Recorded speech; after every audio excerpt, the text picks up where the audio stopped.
you seen any of the stuff going on with Trevor Bauer? No. No, Isn't he a okay. baseball player?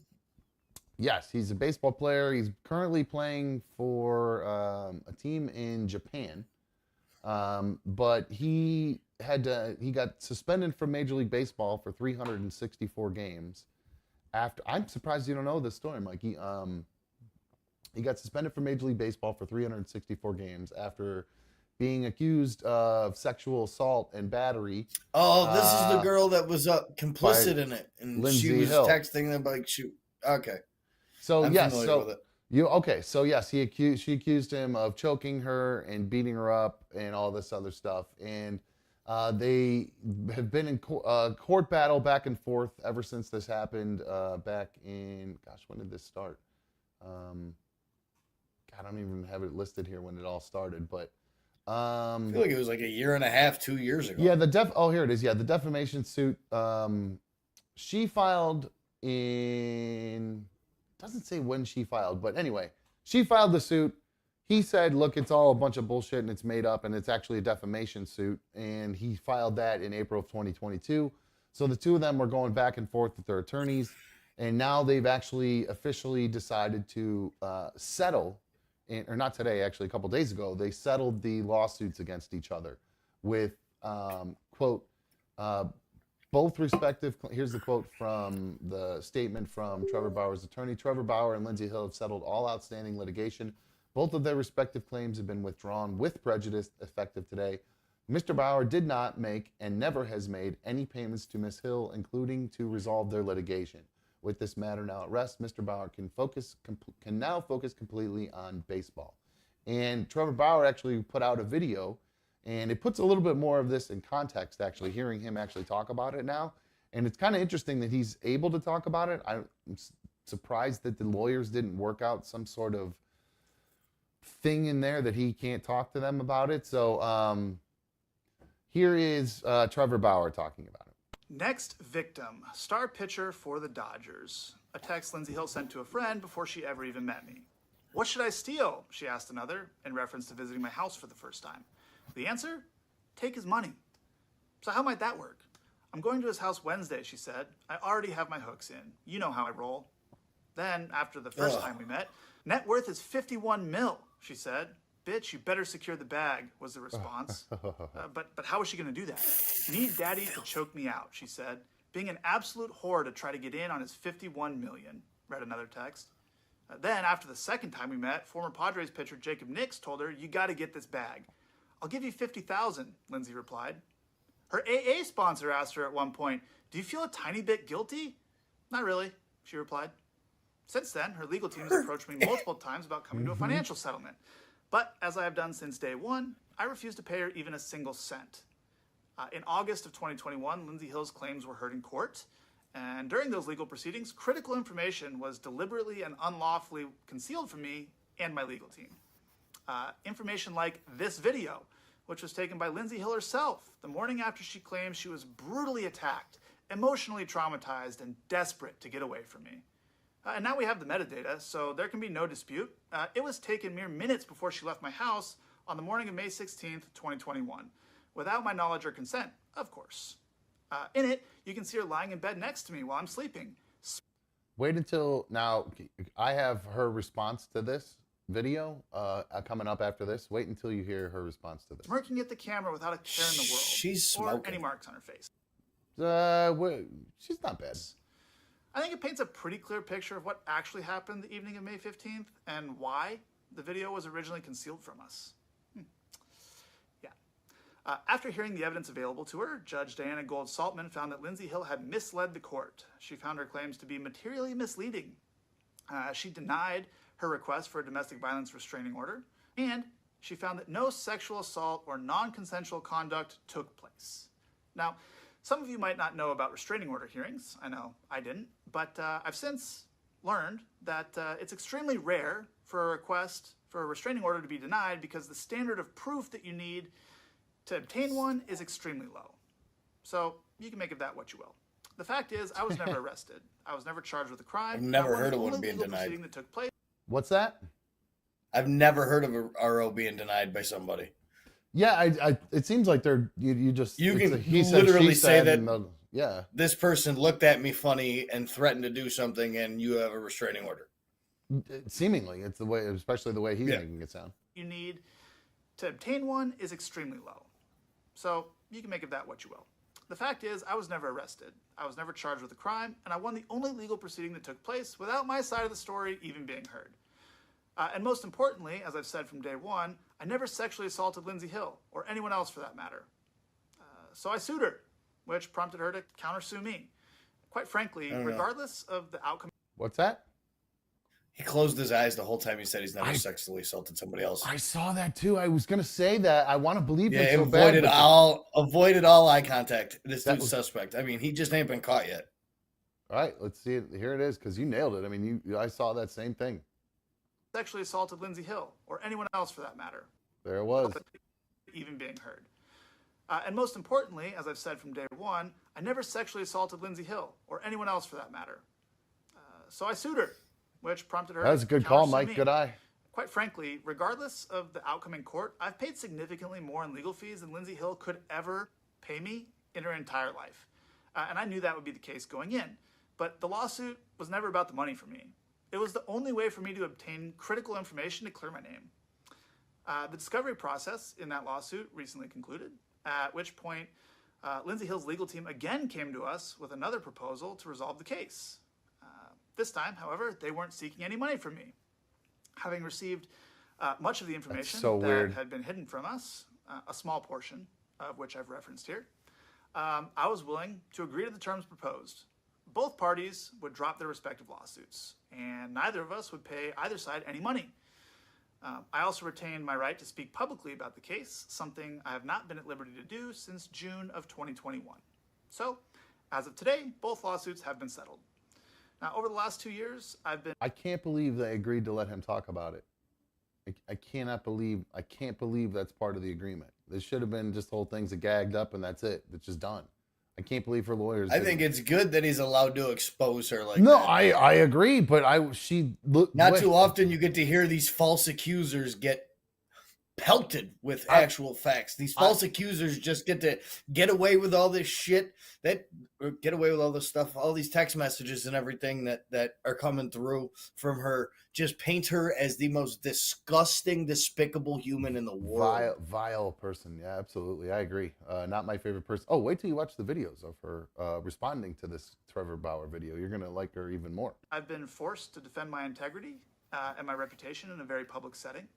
But hopefully this is the last time I have to do so, as I'd prefer to just remain focused on doing my job, winning baseball games and entertaining fans around the world. So today, I'm happy to be moving on with my life.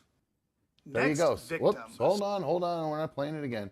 So yeah, that was Trevor Bauer finally being able to come out and talk about everything that happened with this Lindsay Hill in this case. It seems as though he's won kind of pretty convincingly, I'd say. Here is her rebuttal to it. Now, she was on... I can't remember the name of the show, but the girl did an amazing job. There's a woman interviewing her and just is grilling her about the Trevor Bauer video. The way, and I kind of had to cut it up a little bit, so I might jump around a little bit. And it's kind of long, so we'll navigate our way through it. But Mikey, I know I really wanted to get your reaction so much to her. So here, hang on. Here she is. This is Lindsay talking about the text messages. Oh, hold on. Gotta switch to it, Sean. The first thing I want to say is, I think that Trevor did this intentionally with the text messages and how he framed this video. There's several things in it that are not correct.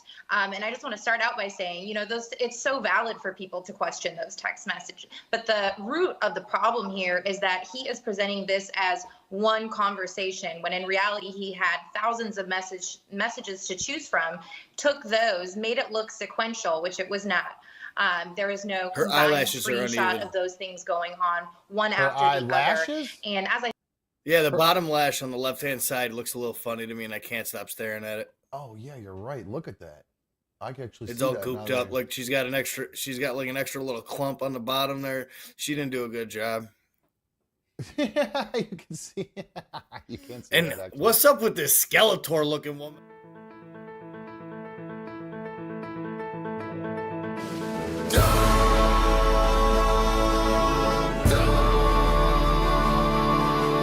It's another dumb show.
Hello, hello, hello. Welcome to another dumb show. I am another dumb show host.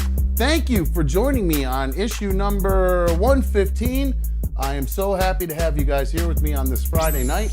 It's so nice not to be working and be able to come and hang out with you guys. So I want to thank you guys all again for coming to kick it with me this evening. Wow. Right out of the gate, I'm seeing some good stuff. Look who has come back. She's back, baby. The head of the trolls has returned. CB, what's happening? I'm so glad to see you back. That's great news. That makes me so happy. I know we lost you for a couple days. We lost old Phil there for a couple days, but we got you guys all back, and I am so happy to see you guys all there. So shout out to you. What's up? How you doing? Commence the trolling. Now, let's have some fun. Welcome this evening, everybody. If you guys have not taken a second to, while we're here, let's just get it out of the way now. Let's get that thumbs up. Let's get that like happening. All that good stuff. You guys know what I'm looking for. 844-HIT-DUMB, 844-448-3862. In fact, let's get a quick phone check. I didn't have time to get one before the show, so if you guys want to give us a call, 844-HIT-DUMB, 844-448-3862. In fact, let me just knock that out real quick. Make sure they're up and running here. 3, 2, 1, load. Come on, guys, come on. I'm starting to see things fire up down there. My main man, Mikey, I think he's going to be down there in a sec, so we'll get to him in a minute. I just want to make sure these bad boys are working. What's up? What's up? There you go. Phones are working, baby. 844-HIT-DUMB. Give me a call, guys. A shout out to Garrett. Garrett was first in the chat tonight. Thank you so much. I really appreciate it. Oh, my gosh. The Gene Queen is back as well. And also, okay, wow, this is awesome. Hell yeah, guys. Welcome back.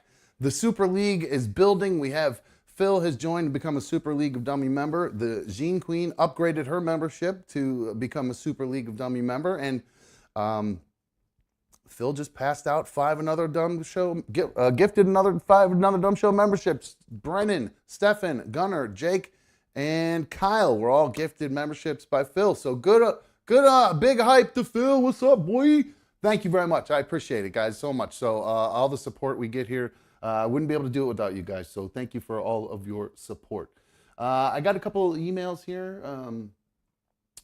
I have an old comment that I don't know if I ever read. It was somebody who was giving me a little love for some of my F1 streaming. So shout out back to dude who gave me a little bit of love for my F1 streaming. It looks like the phones are working tonight. The phones are ringing. Hi, you're on another Dumb Show. Who's this?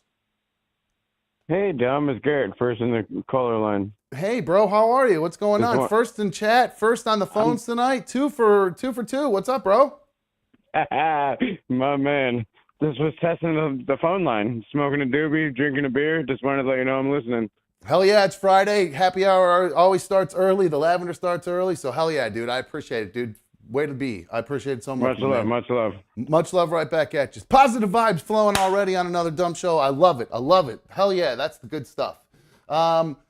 Speaking of that, so that was that quick comment I meant about the F1. Speaking of F1, I watched this one's for the Jean Queen. I don't know if she watched practice this yesterday morning. Or was it what I watched? Practice and qualifying today. Practice and qualifying today for the Qatar Grand Prix or Qatar, however the hell you say it at this point.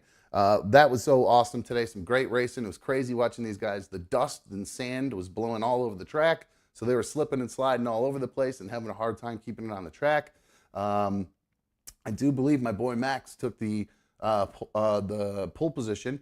I was let's see, Qatar Grand Prix 23. I do believe, yep, Max Verstappen. He did take the pole by half a second. So it's looking like if he can keep that up during the race tomorrow, which I'm so excited. I don't have a wedding, so I can actually watch the race on time. I'm going to actually try to get up and watch it and all that. I can't wait. I'm so excited for the race. So Max Verstappen is going to try to win the Drivers' Championship today. They actually interviewed the girl Jessica Hawkins, who we played the video of her, the Aston Martin driver. She's a female, one of the first female drivers to test an F1 car in a while. Mikey had the hots for her. They actually interviewed her again today during the thing and showed a little bit of her driving and what it was like to be behind an F1 vehicle. It was super awesome. Oh, nice. Gene Queen watched them both. Hell yeah. I'm glad you got to watch them both. Hell yeah. It was some cool racing. It looks like the fun track. I must have mixed it up when I said that it's a track where you can't really see anything, because that track's actually totally open other than the straightaway where you come down by all the paddocks or whatever by pit row. So I must have mixed it up with another track. Let's see here. Oh, I do see down there. Main man Mikey is in the house. What's up, my dude? How are you? What's going on? Hello. Already off to a rousing start. How are you doing, man? The edibles hit early tonight, man. I just, oh my God, I crushed all that food I bought. And I saw in the Discord you were posting pictures. You've got enough chicken wings for a small army, or chicken fingers for a small army. Dude, order comes with it's like a 10-piece tender, and then you can get like a 3-piece sidecar. I was like, I'll bet. I ordered 3 extras in there, you know? That was a lot. Do you eat all those chicken fingers? That was a lot, dude. This is gone. 13 chicken tenders. Those are huge, man. All right, 13. And then I fell asleep for like 15 minutes. I woke up. Very rarely does this happen anymore where I gorge food like that. But I ate 3 edibles when I got home today at 5 o'clock at 7:15. What, like chocolates or brownies, or what kind of stuff are you getting? I don't Gummies. know. Gummies? Oh yeah. Yeah, 25. They're 25 milligram gummies. And you ate 3 of them, and so that's pretty. Yeah. That's a nice little hit there. Right on. A little love from Blue Wolverine, who is excuse me, wrong button. Excuse me, pardon me. He is a Team Dumb multi fan who says, "Cheers to the weekend. Cheers to the weekend for sure." I'll drink some cider to that. There you go. Enjoy your cider, my man. I have an email here from somebody who'd like to remain anonymous. This person says, hey, Dumb, I would like to remain anonymous, but wanted to say that what Mikey confessed last night, this is a couple nights ago, said took a lot of courage. My boyfriend is a super fan, so I watched the show with him, and I was impressed with how Mikey handled everything. Tell him to keep his head up, and we appreciate him confiding in us. So there you go, my man. So a little bit of love for an overshare. That's how it works. And here she is, right on cue. Boom. Boom, CB, Mikey, quote, I'm on a diet, unquote, proceeds to crush 13 chicken tenders. Yeah, the diet, I think. Hey, the diet was a long time ago. Let's hop off of that right now. I'm emotional eating. That's right. You're eating your feelings right now. Yeah, man, I'm crushing my feelings right now. So let me just do me, all right? I got a bunch of ice cream. I ate a bunch of donuts last night. Like, I'm enjoying life. That's good. Well, you got to do that sometimes, man. You got to make sure that. What else are you gonna do? Sometimes you can only. You don't drink now, so you can't wallow in a bottle at a bar, or bottom of a bottle at a bar or something like that. So why not do it with chicken tenders and ranch dressing, right? So. Chicken tendies and honey mustard, bro. Where did you get those from? Is that like a chain one, or is that like a mom and pop place? It's a kind of a chain one. There's like 4 or 5 of them in the Rochester, Syracuse, Buffalo area, but it's called Tully's. Totally. Yeah, So that's just local to yeah. the upstate or whatever you got. What do you guys call your part of New York? Western New York? Western New York, yeah. Western New York. All right, cool. All right, cool. I got an email here. This is an email from Vanilla Charlie. I don't think I saw him in the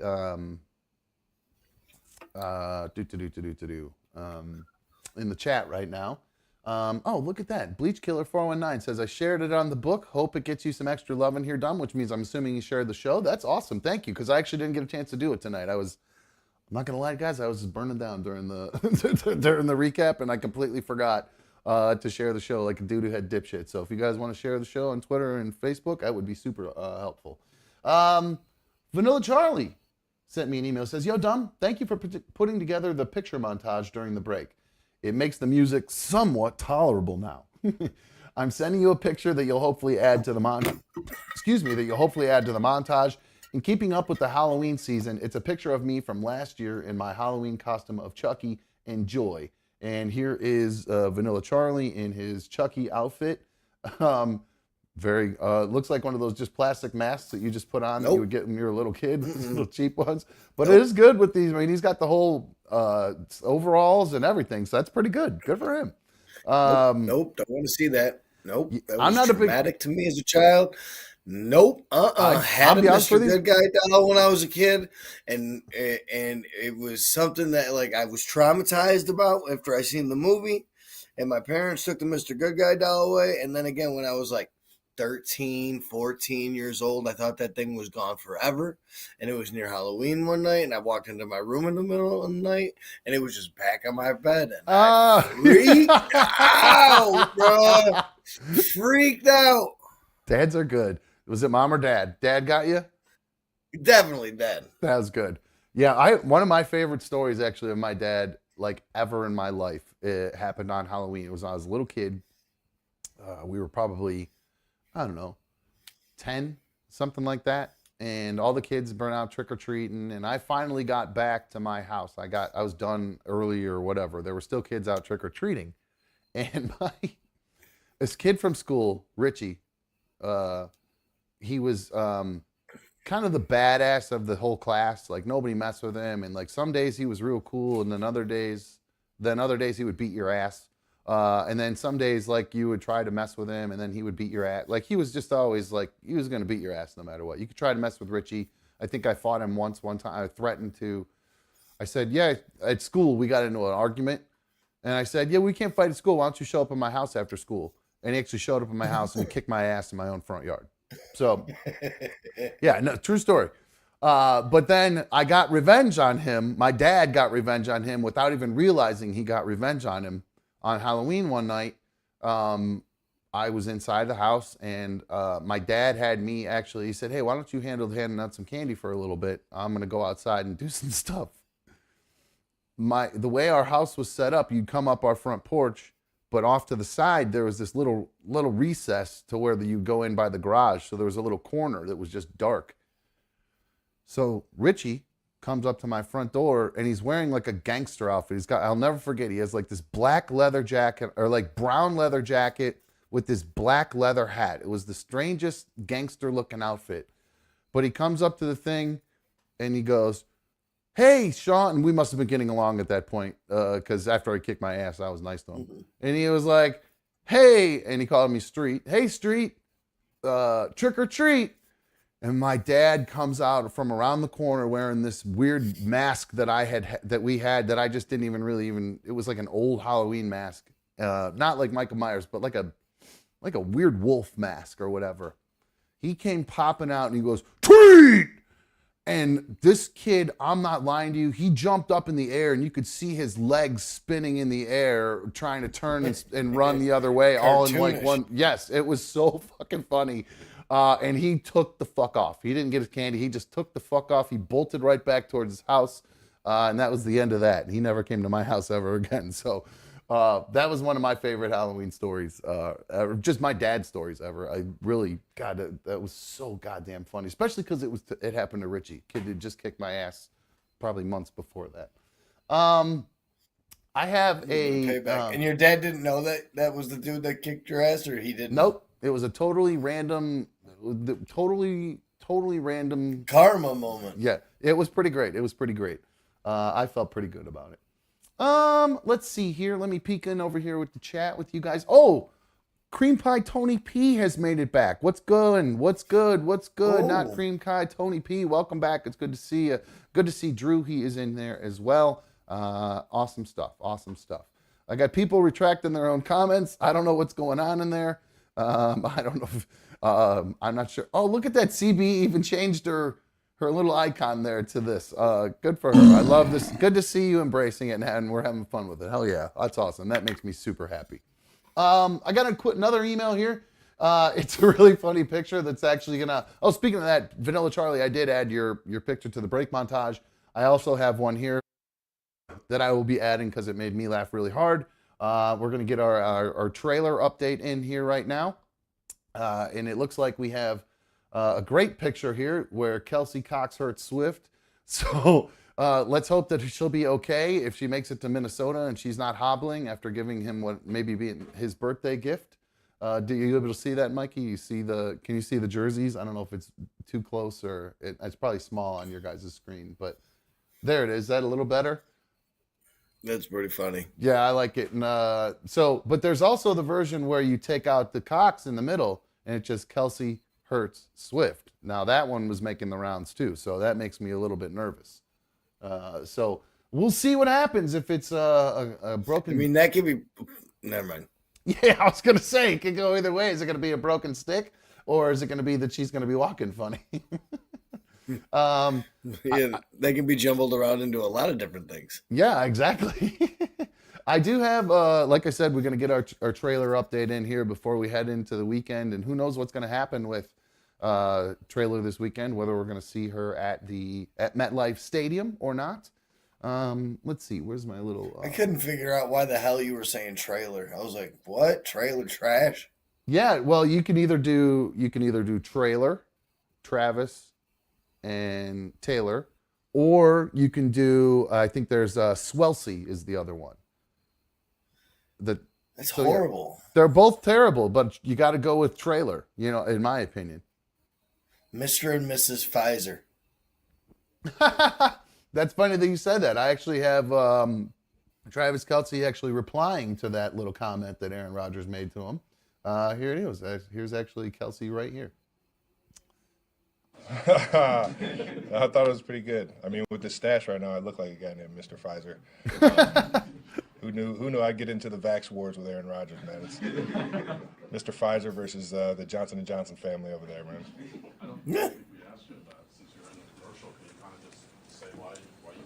I mean, I've always been, once I got the vaccine, I got it because of, keeping myself safe, keeping my family safe, the people in this building.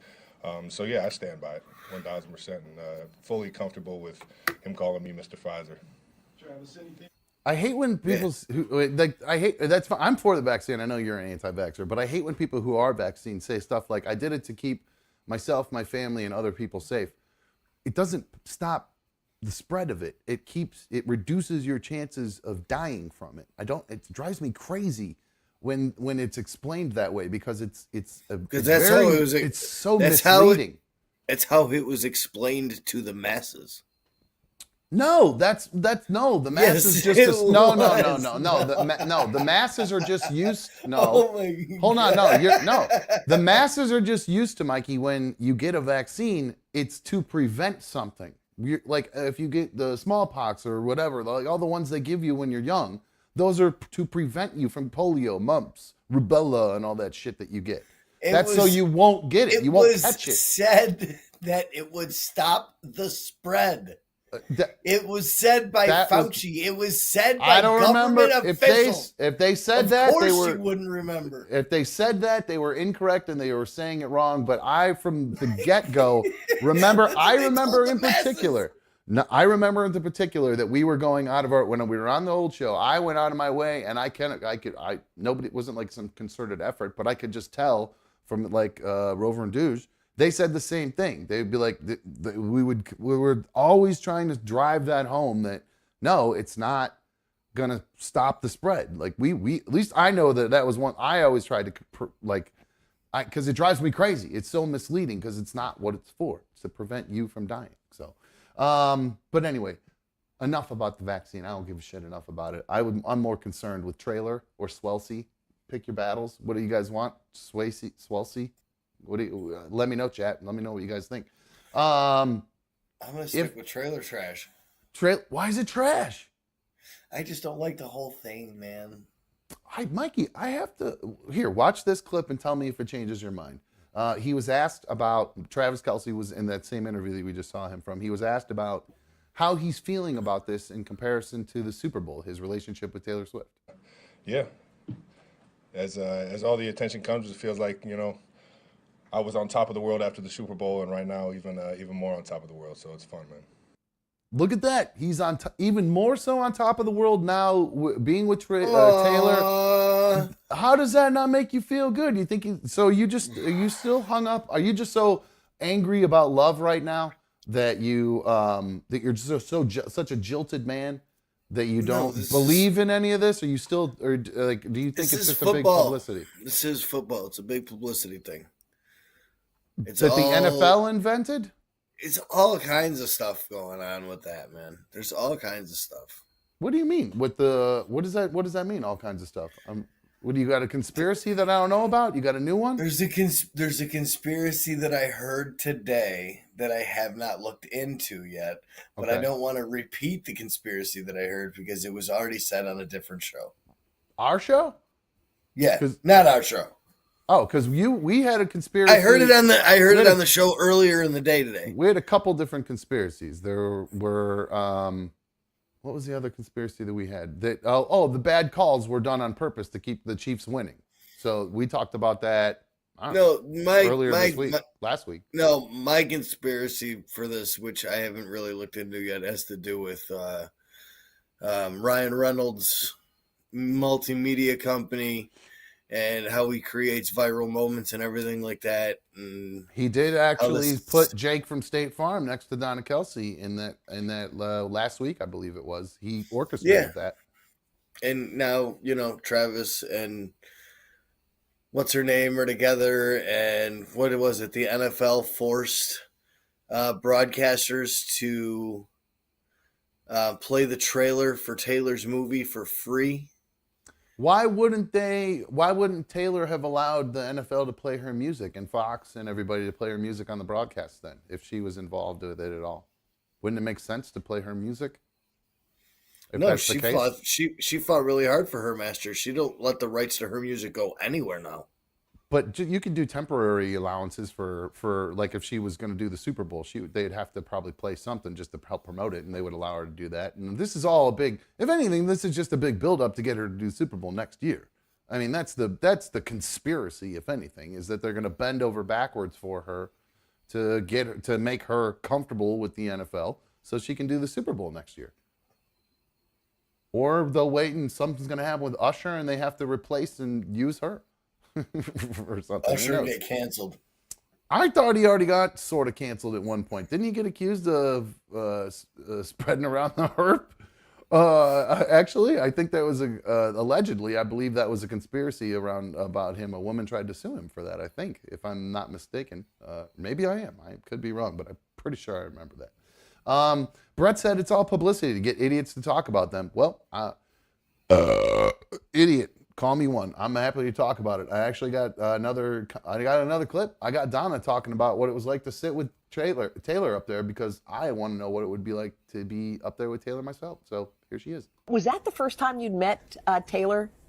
Yeah, it's fairly new. And I keep saying Donna, that's Donna Kelce, that's their mom, just in case people don't know. I probably should have clarified that. So I don't like to talk about it. It's just one of those things where, obviously everybody saw me. I was in the boxes with her, and it's just another thing that's amped up my life. Yeah, what was she like? What was it? I mean, so you got to know her a little bit. Got to sit with a couple games. How was it? Asking the tough questions. Okay. Yeah. Whoa!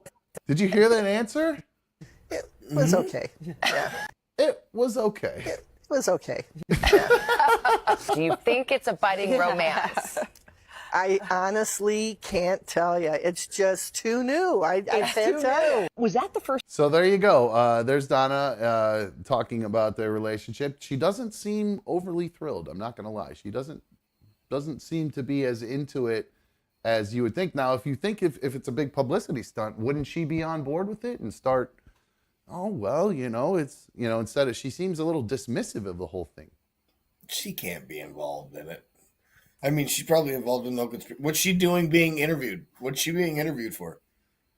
Because she's a mother. I think it's an interesting story. Her mom, because she's her a mom son of, is dating Taylor Swift, and all they want to do is she's call probably her for information about that. I don't know if she has to get some viral clip.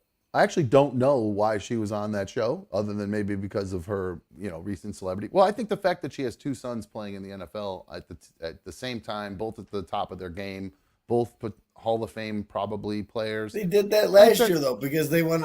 They squared off in the Super Bowl, so she already had her little wave of that. This is just being bumped again because she was in a viral clip with Taylor, and everyone wants to get a little bit of info from her. Well, here's their attempt one more time to get a little bit more info out of her about their relationship. It's his personal life. Yeah. And, I'll talk about my life and when the kids were little and I was with them. But, they're men now. Yeah, they're grown. And they've got their own lives. And there isn't a man alive that's going to talk to their mom about their personal life. Yeah. It's just not going to happen. Now, I got to disagree with that part. That's actually one of the reasons I played this clip, because I got to disagree with her. I talk about my mom and my personal life all the time. It's probably one of the problems I have in my life. I probably share too much with my mother. Yeah, I don't think that's I don't think there's anything wrong with it, as long as because in the end they just care what they just want. They just care. They're just like a board to throw your feelings at, and they just go, all right. Well, in the end, I just hope what's best for you. They don't. My mom doesn't necessarily give advice anymore, because she just kind of listens and says, well, I hope everything turns out for you. I love you, and I'm here for you. Which is really in the end all I needed to hear. But so that's why sometimes she'll give a little bit of advice. I don't mean to say it like she's like totally disassociated from it, but I think in the past she would try to give advice, and that would end up kind of just bothering me a little bit, because she'd either talk crap about the person I was with or something along those lines. Not talk crap. That's the wrong one. Overly have my back and not really see both sides of it. It just kind of one-sided. Now she'll be at a little bit of the other side too. So I don't know. It's but she's also had her moments where she was kind of the jilted ex-wife. So I would get kind of beat up a little bit by her because of that, because her experiences with some of the men in her life. She would I would feel like she was kind of putting her relationship experience over, like she was, based on her bad experiences, was kind of comparing me to some of the men in her life, and it would kind of make me make me feel like shit. There was some bleed through. Yeah, a little bit. But then in the end, sometimes she was a little bit right, sometimes she wasn't. It was a little bit of everything there. So, but yeah, no, I think that Donna's wrong about that. I think there's a lot more men who confide in their mothers about their relationships. So I think she's full of crap. All right, let's check in with the chat here. Let's see. Scott78 says, I think there are some funny things going on in the NFL. I just can't prove it. Vanilla Charlie says, she was at one game and it's dominated sports talk this week. It's sad that people don't even realize the playoffs for the MLB are happening. Now I know the playoffs for the MLB are happening. Did you see the amazing foods that they're serving at that? That's the thing I'm excited about for the playoffs. I wish our team was in the playoffs and would start doing some of these crazy foods that they have right now. Look at this thing. They got a chicken parm dog at the I don't even know whose stadium that's at. The Texas. Rangers. Yeah, the Rangers. There it is. Sorry, I looked right past it. Yeah, because when I think about Texas, I think about chicken parm and a sandwich. Well, it does look good though. I mean, they even got a little some pepperoni on the top there too. I'm not really sure how you eat that. It's going to be pretty messy at the stadium, especially if you're wearing like a white Texas Rangers shirt. Another Rangers one, they got the Super Slugger cheese sticks. Now those look awesome. Look at the size of those things. I like a good quality cheese stick, like a good handmade quality cheese stick. Go ahead. Okay.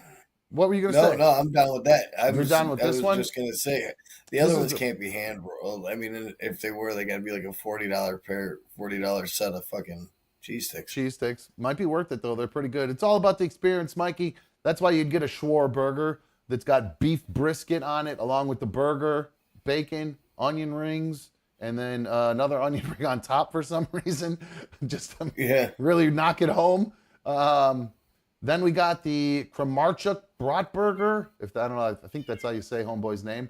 They've turned a bratwurst into a burger and put it on a pretzel bun, it looks like, with some sort of aioli.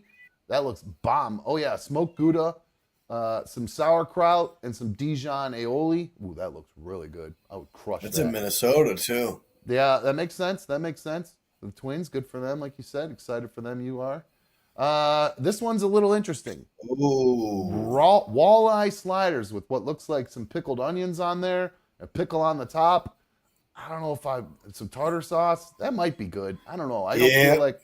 But think about fish made in large amounts. I don't know about that, man. Land of the Thousand Lakes, bro. If they don't have that many fish, I don't know what they don't have. What they do have. Yeah, they're probably good at it up there. That's right. This one's an interesting one. The Hamung Kitchen Tater Tater Tot Hot Dish, which is Hamung sauce. I don't know what that is. Ground chicken and tater tots. That's a weird one. That's definitely a weird. Probably tastes delicious, but I'm just not sure that's something I'd want to do at the ballpark. Have you seen the size of some of the people in the Midwest, bro? Trust everything they make to eat. All right. This is the Astro Nachos, which is just a giant super nachos, all, humongous thing of nachos. What do we got there? Curveball corn dogs. That's corn dogs with chili all over them and cheese and onions. Now that I think I probably could handle because I'm not a huge fan of corn dogs because I don't really like cornmeal like that. But you put all that other stuff on it and that might actually taste pretty damn good. Also, we got the Chicken Ain't Nothing But a Bird Blue. Now this one, Mikey, is pretty interesting. It's a whole chicken, bro. It's a lot of chicken breast, fried chicken breasts, and you see what those are on. That's not a regular bun. That's a glazed donut with powdered sugar on the top, with a pickle on there. Yeah, that's a big pickle too. I was about to say you're going for like a little bit of a chicken and waffle type feel. Sweet and savory. Now the way they're putting blue on there, I don't know if there's blue, some sort of blue cheese on there. I don't know why they're calling it that, or just because of the Braves. The Braves are blue, I guess. And then they have the Blue It Bayou, which is a drink that they've put together, which is cool, good for them. It's got blueberries, cinnamon, looks like probably some basil in there. And then this one, dude, this is the coup de grace. The brushback brisket sandwich. Basically a Philly made out of brisket, which I think that would be pretty bomb. I've actually never even thought about doing that before. That would be some really jalapenos and onions right there too. Yeah, that's what I'm saying. There's lots of flavor happening on there. That's a flavor explosion. Mm-hmm. You got that greasy brisket with the pickled jalapenos on there and the onion and that cheese. That looks bomb. I would actually love to eat one of those. I'm so close to being uncomfortably sick right now from eating so much food, but my mouth is still watering. That was a lot of food that you ate, man. That was seriously a lot. I do see Brap. He said, since the head of the Trolls is back, can Mikey give CB a full synopsis of the X and what he's going to do? And that was actually a super donation, actually, from Brap Attack. So thank you, Brap. So we could. Well, I mean, that was Brap's first ever, by the way, super fan donation. So thank you very much, man. I really appreciate that. I did not miss it, CB. I was just getting to it. I was just getting through all the MLB stuff just to give a little bit of love. I don't know. MLB Playoffs, we'll hit that at some point. I have not watched any of it. I think I watched 2 minutes of the Brewers game the other night, and then I was tired, and I ended up going to sleep. So I've been avoiding watching the baseball playoffs like the plague because I'm so afraid I'm going to hop on DraftKings.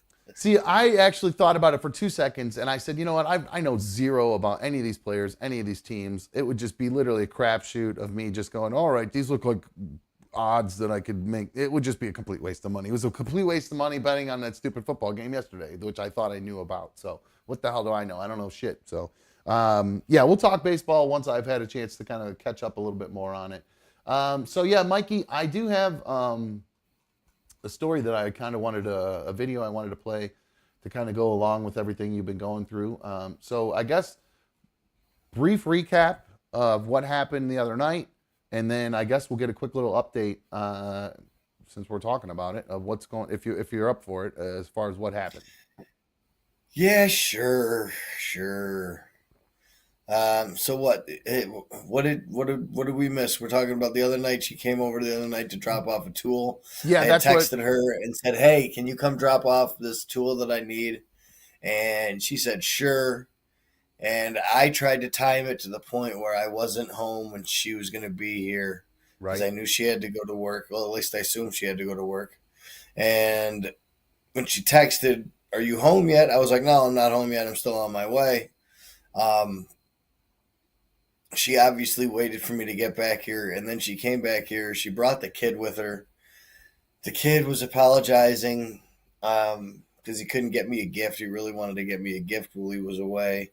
And then when we were in the kitchen, she told me that her mom had told her that mom told the kid that we had broke up, and the kid thought it was his fault. So I felt guilty. That's terrible. That was the goal. I mean, there's no getting around it. That was obviously the goal. And who knows what she was saying behind the scenes to lead to that. And I don't mean to imply anything, but yeah, that lowered my opinion of her considerably. So I'll just say I'll leave it at that. I don't want to be, you guys could end up getting back together because you've been weak lately based on your guilt. And I think, so that's pretty much where we left off the other day.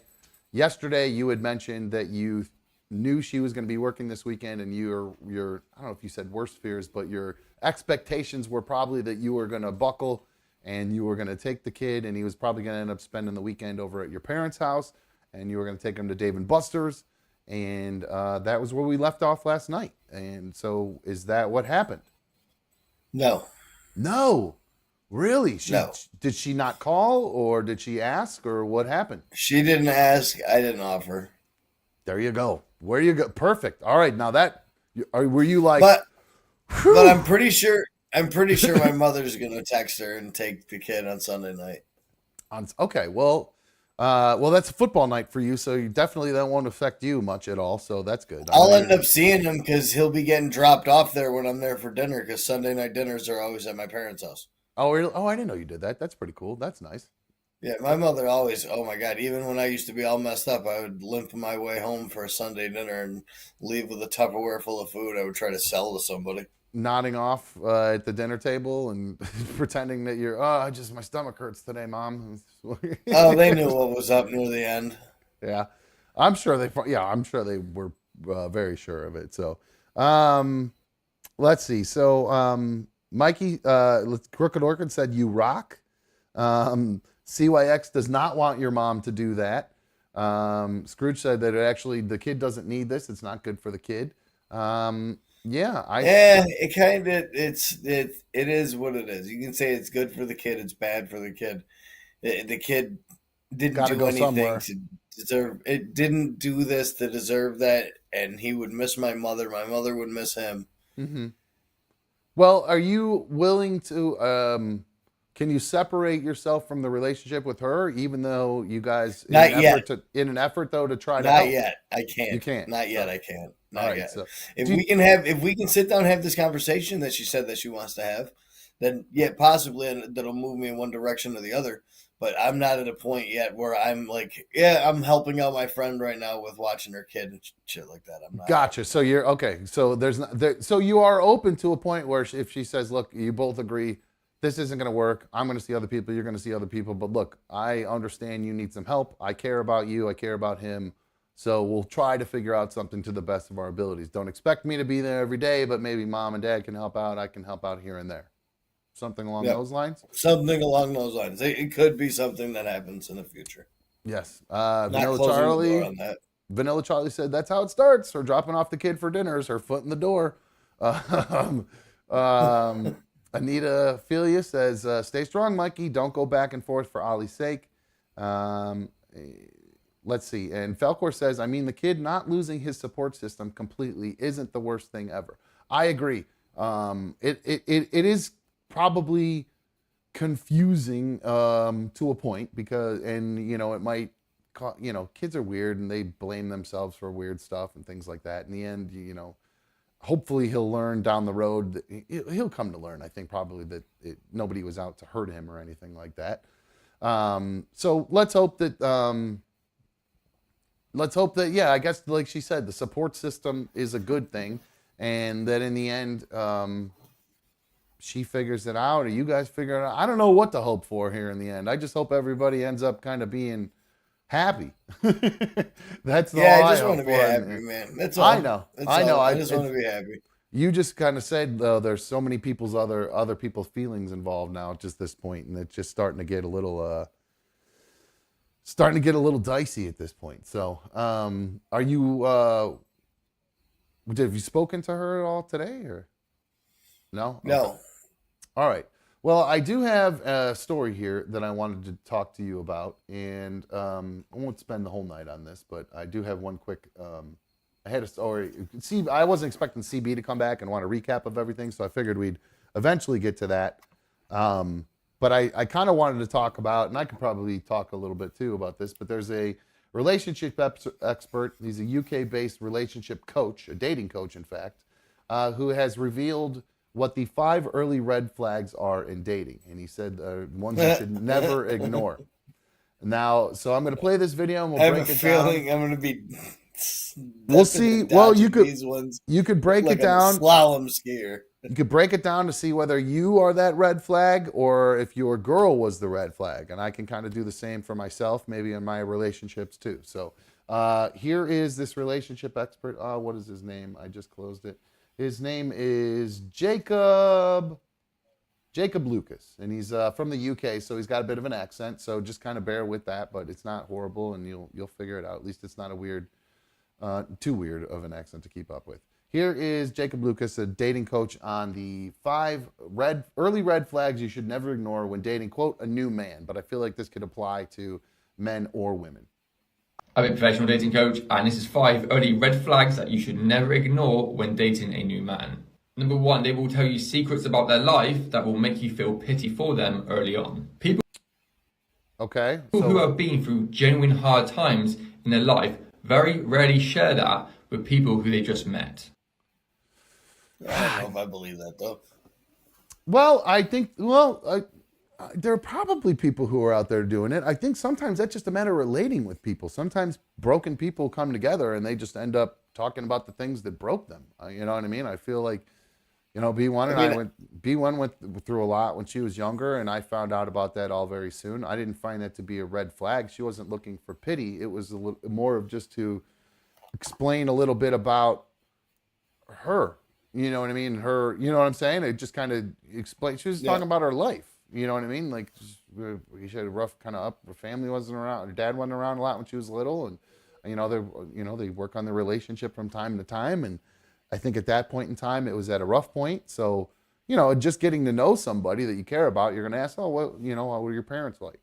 And then you find out they're divorced, and then she goes, oh yeah, they're divorced. And so how's things with you and your dad? Because naturally my parents are divorced. So I would say, at times I've had strained relationships with my mom or my stepmom or my dad, or all at the same time, so it's stuff you just talk about. I think, if you would keep those things to yourself, I feel like that's more of a red flag, that you don't want to, you're like hiding, you're either embarrassed or you're hiding about whatever you did with your family, you know what I mean? Or whatever's going on with your family.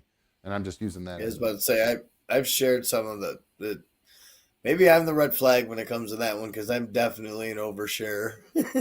Okay, I would say that. When it comes to the crazy stuff from my past, and people don't need to know that I've spent so many days in rehab and what I've been to rehab for. I don't need to wear that I'm an alcoholic and a junkie as a badge of honor. Yeah, well, I feel like being honest And then the one trauma that I went through is probably something I'm never going to share in a relationship again. I think I processed that in this relationship, and that'll just stick to. I've got some trauma from when I was a kid. That's about it. And if they pry? Because different people might kind of go, well, what does that mean? You got beat? Does that mean you got yelled at? Did you get beat with a baseball bat? Were you bullied? I mean, it could mean a million different things. That's why I would be like, This is my truth, and I feel comfortable sharing it with myself. I'm such a curious person. I don't think I'd be able to let that go. So, all right. So there's an interesting early red flag right there. Let's see.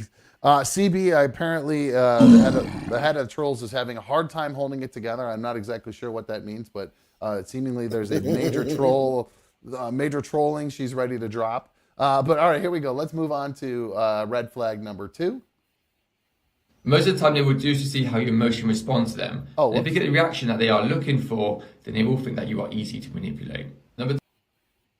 Okay, wait a minute. So that guy's implying that if you tell somebody about your early trauma or something like that, it's an effort to see if they become they're easy to manipulate? That's ridiculous. I don't know anything. That's dumb. I don't like that one. 2, he's just met you and he's talking bad about his ex to you. It's a red flag because his ex crazy, blaming his ex for everything, or oversharing their relationship with you, and he's only just met you.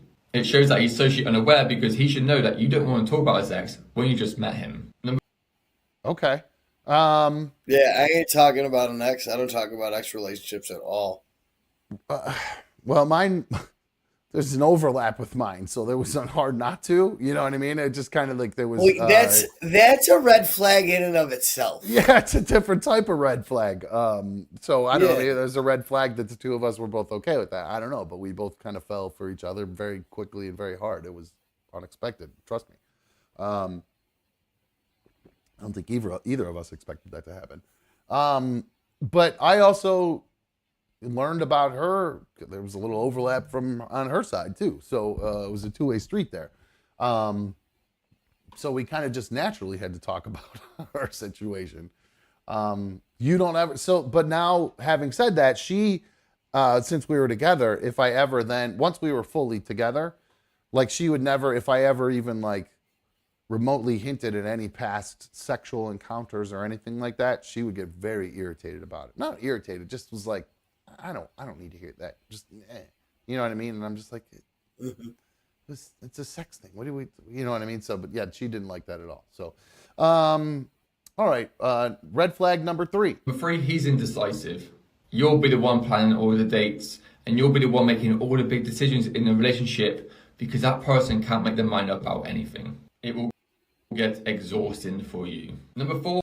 Now that we'll get to the number 4 in a sec, but this is one that I have had a problem with B1. This was she's very, very indecisive.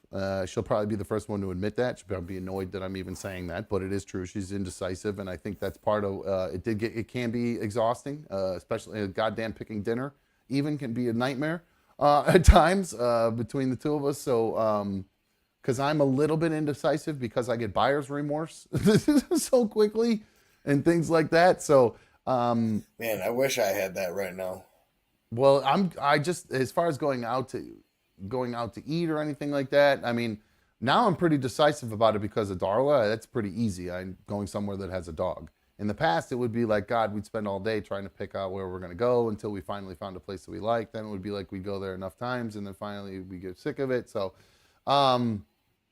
there's definitely, I would say both of us have our indecisive tendencies, but she is much more indecisive, and it would drive me nuts sometimes, especially when it came to like planning the wedding. Couldn't get her to decide anything. And then it would just drove me freaking nuts, and it really affected our relationship. So I guess I could call that a red flag, but I mean, we were a little deep in that point, but by the time I realized that. He talks badly about his friends. He's the one freely choosing to hang out with these people, and if he's calling them idiots, well, 9 out of 10 times, he's going to be an idiot himself. Birds of a feather flock together. And okay, so hold on one second, I hit the wrong button there. That does make sense. Usually bros are bros, and then they come back and they want to kind of cover up by what they're doing by like, oh my God, you just should have seen what Bobby was doing. What an idiot. You know what I mean? And then really he was doing the same thing with Bobby. No, there's some definite truth to that one, because when I first started hanging out with my ex, she pointed this out that I did this a lot. But all I did was talk trash about a certain group of friends that I had. Mhm. And I realized throughout the relationship, she was like, "These aren't even your friends the way you talk about them." And then I realized that they really weren't my group, my friends. And I'm talking like a high school group of friends, people that I've been close with for like 20 years. But since then, like, I haven't talked to probably not one of them in Yeah. 14 months, 15 months. Yeah, I would do stuff like when I would go party with the show, the old show. I would talk about how, God, Charlie got so drunk. You think I'm drunk? Oh my God, you should see how wasted Charlie was tonight. And then it would, oh, party Charlie was in effect tonight, and then it would you'd forgotten all about what I was, the trouble I was making or how drunk I was, unless I was in a fight with her or something like that. But yeah, that was usually one of my ways to kind of cover up how wasted I was or how much trouble I had caused. They'd be like, God, you should have seen what Charlie was up to tonight. Number 5, if you are open-minded and you like to grow as a person and you have ambition, and you start dating a man who has none of these traits, then you two will not work as a couple because you either grow together or you grow apart. I didn't understand that one. What was he saying? I'd say that Have again. ambition, and you start. If you're open-minded and you like to grow as a person and you have ambition, how's that a red flag? And you start dating a man who has none of these. And then you start There you dating a go. man who has none of his traits, none of those traits, then the two of you not work out as a couple. Yeah, to me, that's obvious. If you're dating a lazy person with no ambition and you have ambition, then that's going to be a huge red flag for you.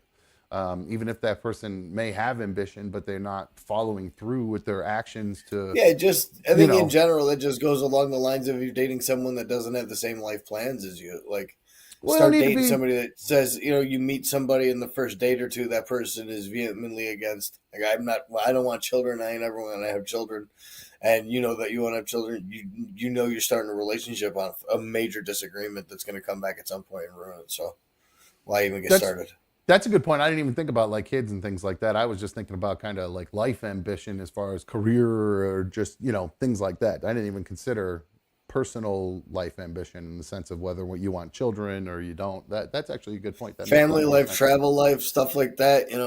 It could even go as far as not personality traits or anything like that, but By the way, 844 people hit thought on dumb. like 844 hit dumb. religion. 844-448-3862. If you have a red flag that we missed, or if you think that there's red flags that I or Mikey have missed, go ahead, Mikey. I was going to say it's the same thing with like being completely different on the other side of the political side of the table, and one person that thinks the way you think is stupid, and if you think the way that they think is stupid, like that can be hard. I know you said you and your girl have had some issues with that. You guys were both. You're what you describe yourself as libertarian and very just F the system kind of a thing. And she's very liberal, left-leaning liberal, you said. Very kind of almost bleeding heart liberal. Yeah.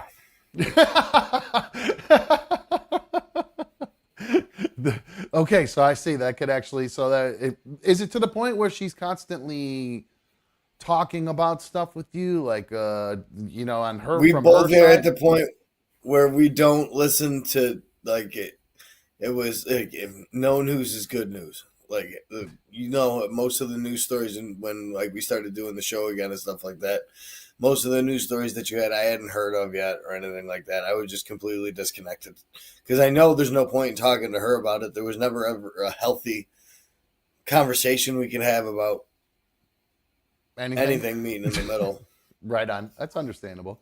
Were you guys ever able to meet in the middle? Mikey, I have a question let me check in over here with the chat real quick before I move on. Make sure I didn't miss anything from anybody. Let's see. I see tons of red flags flying up there from Carrie. Scott78 says, where did deer legs fall as far as the red flag spectrum? Something along those. Something along that. I kind of butchered it, but you get the idea. CB said number 5 is the best one. If your partner is not ambitious, that is no good. I agree. I feel like that is, not that B1 wasn't ambitious. She's ambitious. She's actually very ambitious. I think she was just very indecisive about what she was going to be ambitious about for a long time. So I think she's even at this point, she's trying to pick up a side hustle. She's going to go back to school for something and pick up a little side hustle. So Herman says it's all about finding the person you not only like, but is also on the same life path. Love together, grow together. Oh, that sounds like something you would hang up in your kitchen. Something like Donna Kelsey has hanging up in her kitchen or something like that. Oh, without a doubt. Right. Live, love, laugh, or whatever it is. Isn't that what they say in that thing? Now, Mikey, that is really true though, because her path is completely different than my path right now, and that's one of the reasons that drove us apart. Like, she's all about this, like, antiquing and putting this house together in this magical way that she's always dreamt of as a kid, because she never grew up in a house. So that is like her priority over everything. Relationship, everything. Antiquing? And making sure, like, antiquing and getting the house set up to look like this old antique house, and yeah. Okay. It seems like the priorities are on track right now. Definitely. Wow. So that's why you keep saying the move is never ending, because there's constantly new things being added, and yeah, dude, it still ain't unpacked. Renovations and not even no renovations, just not even unpacked. How do you do? So what, you're bringing in new stuff from antique, like old dressers and shit like that, and no, dude, it's all like glassware and stuff like that. It's all small stuff right now. Dish sets, glass sets, candy dishes, ashtrays, just whatever the focus is right now. There's a hyper focus on something at all times. Gotcha. I see. Is there ever a time that she hyper focused on you and any of your attire, Mikey? No. No, nothing. All right. Well, I'm gonna play this video for you and see if this actually. I saw this video and it made me laugh so hard because I thought of you when I watched it. Don't take offense at the beginning. You'll see why. It's a little bit of a long walk, but it's actually very funny by the time it gets to the end, and you'll understand why. So here, check out this video, guys. And like I said, the reason I'm playing this video is because something Mikey admitted to me at one point in time, and I've kind of always thought it was kind of silly. So here is this video right now. I learned something new about the film Idiocracy today, which, if you've never seen it, shame on you. It's almost 20 years old now, and it's a hilarious movie about a dystopian future where American society has evolved to the point where everybody is just a complete idiot. Apparently, the costume designer in this film didn't have a big budget, and she needed shoes for the characters to wear, and she wanted shoes that looked futuristic but also really stupid. She found this small startup company that was making shoes, and they weren't like out in the world yet. She was like, these shoes are perfect because they look ridiculous. And Mike Judge, the producer of the movie, was like, well, what if by the time the movie comes out, this company is big and these shoes are popular and people are actually wearing them? The costume designer was like, are you kidding? These are ridiculous. Nobody's ever actually going to wear these shoes. Look at them. Guys, those shoes that appeared in the movie were Crocs.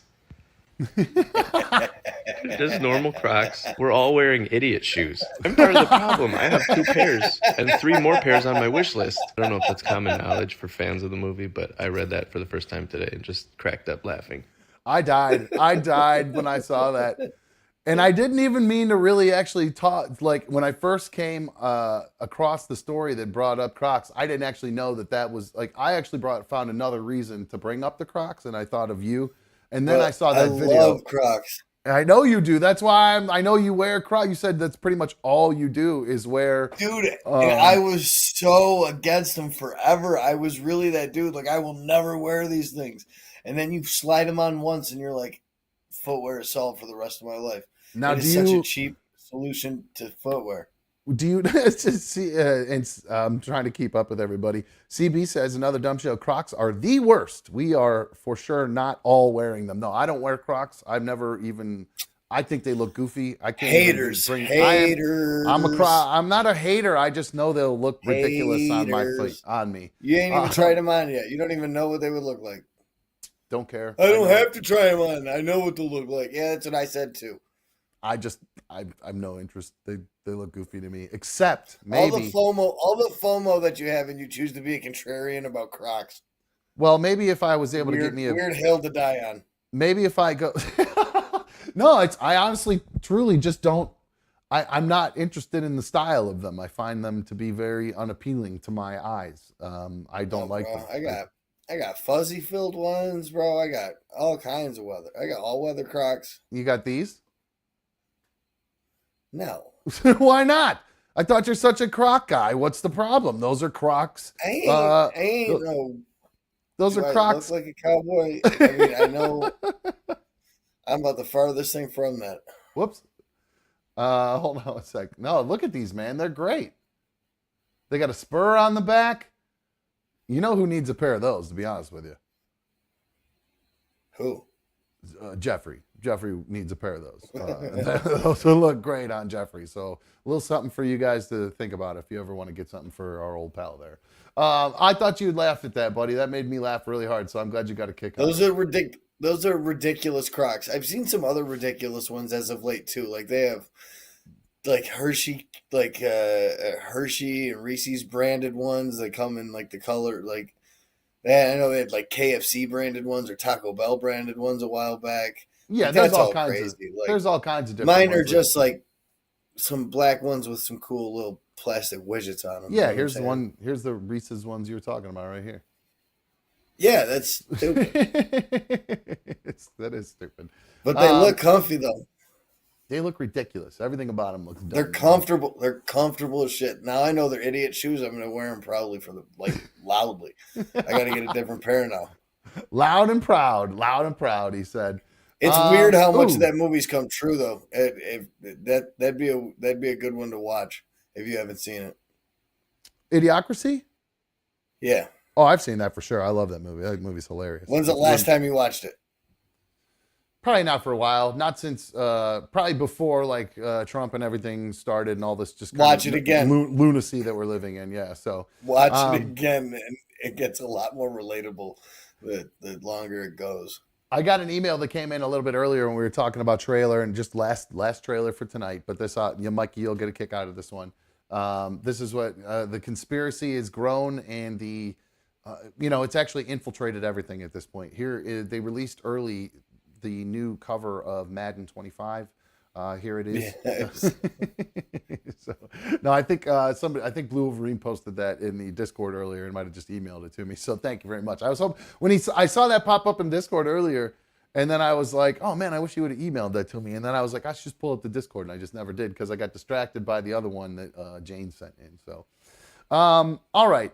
I think we are going to take a quick break here. We'll come back from break. I do have a few more stories to talk about, and then we'll do the video dump for the week. So Mikey, I will let you go get yourself ready for happy hour. Of course, second hour is always happy hour here on Another Dumb Show. Make sure you guys get your delis ready. Make sure you get your lavenders out. Get that whole thing rolling. Enjoy your oh, look at that. Hold on one sec. Damn, Scott 78 just gifted 5 Another Dumb Show memberships. Big ups. Two Wheeled Warrior got one. Matthew, Robert, Rich, R Bread all got Another Dumb Show membership. So thank you so much, Scott, for hooking everybody up, man. I really appreciate it. It's big ups to you, bro. Good love, much love to you. All right, guys. Like I said, we're getting ready to go to happy hour. If you've not already taken a second to hit the thumbs up on tonight's video, please make sure you do that. If you've not if you're new here, if you're wondering why you can't talk in the chat, it's because you have to be subscribed. Subscribe to the channel, and then within the next 10 minutes, you'll be able to talk in the chat, and you can become part of our great community that we have there. They all take great care of each other. And just a reminder to make sure that you guys have your gifts enabled, because you just saw there, they love to hand out the gift memberships to each other. It's a great community, and that's why I'm happy to see CB and old Phil McCrevis there back in the chat. So we're gonna take a quick break. We'll be right back. Hang on.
There you go. I was trying to save my batteries. Hello, welcome back to another Dumb Show. I'm another Dumb Show host. Thank you for joining me on joining us, on issue number 115. Glad to have you guys with us tonight. I don't know what is going on with you know what? I gotta fix this real quick. It's driving me crazy. Hold on, I've been meaning to fix it and I never got around to do it during the break.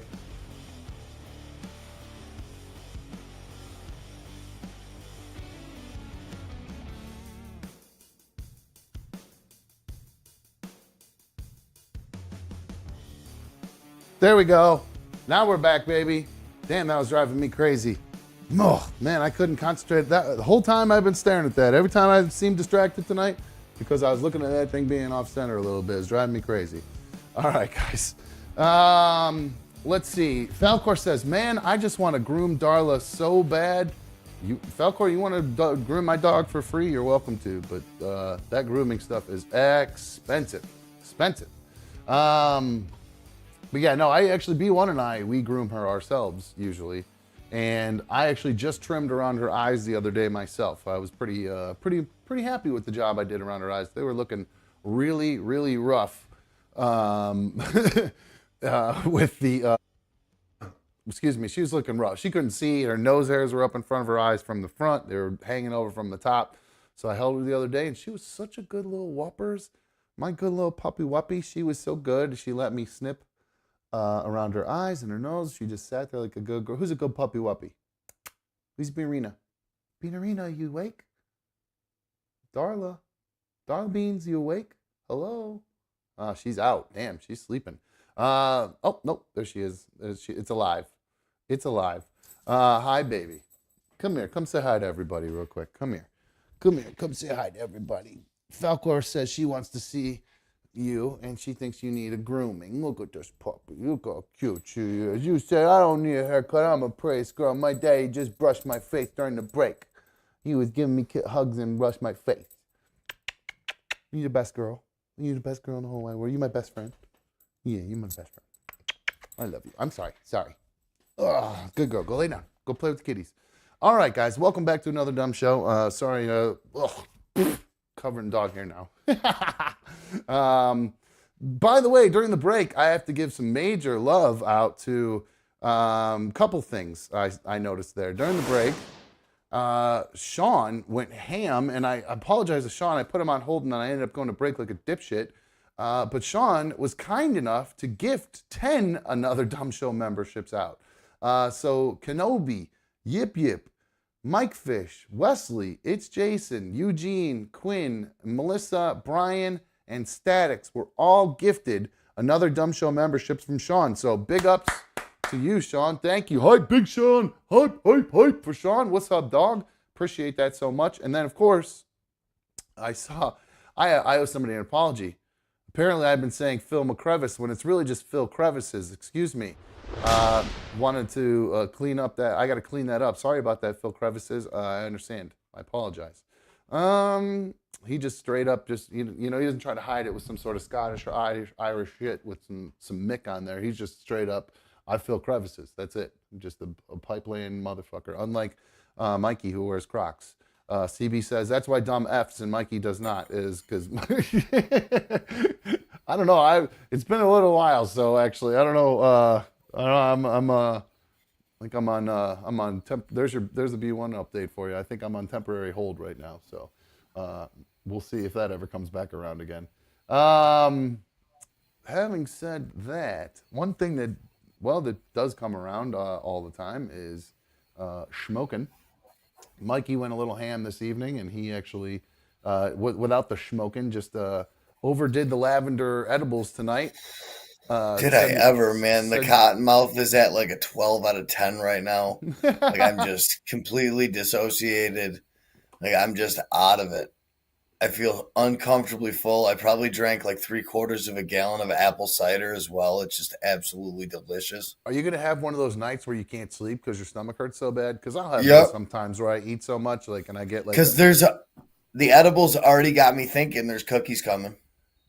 Oh yeah, I knew. That was going to be one of my questions. Or what are you going to do? What are you Uber eating tonight? Because I'm just expecting that's where that's going. Yeah, because I haven't Uber Eats in like a week or two, and like the chicken fingers I picked up on my own on my way home. I avoided the delivery fee. So now you got an excuse, and you've worked yourself into an ability to do it, and you've got the munchies. And then what better time to take advantage of that when you have the munchies? Much like this teacher I'm going to talk about, she is dealing with her students who seem to have a lot of the munchies, and she's got an interesting reason why she thinks that might be.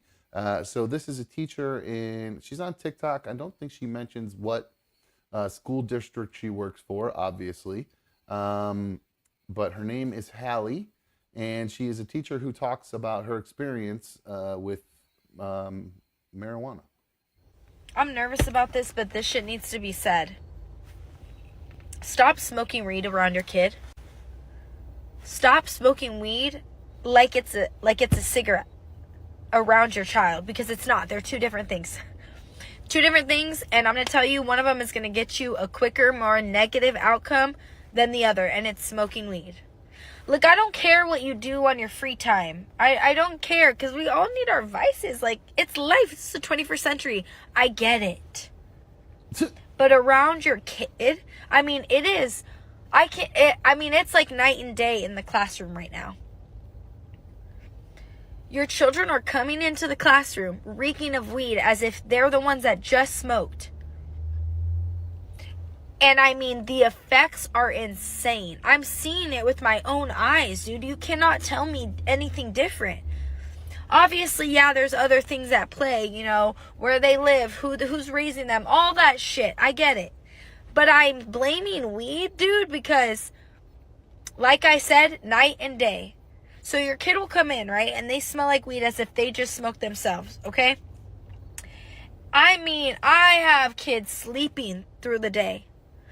Kids who are hungry throughout the day, having the munchies. Second graders, dude, having the munchies. They can't hold a conversation. Fuck outta here. They can't focus. They can't sit still. I mean, it's intense. Like, they can't learn. They can't even do a problem. It's insane.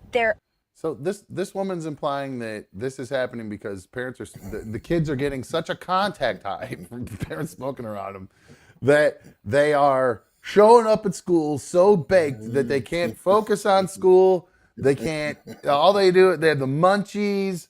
They're completely unable to be taught because they stink like weed and have the munchies.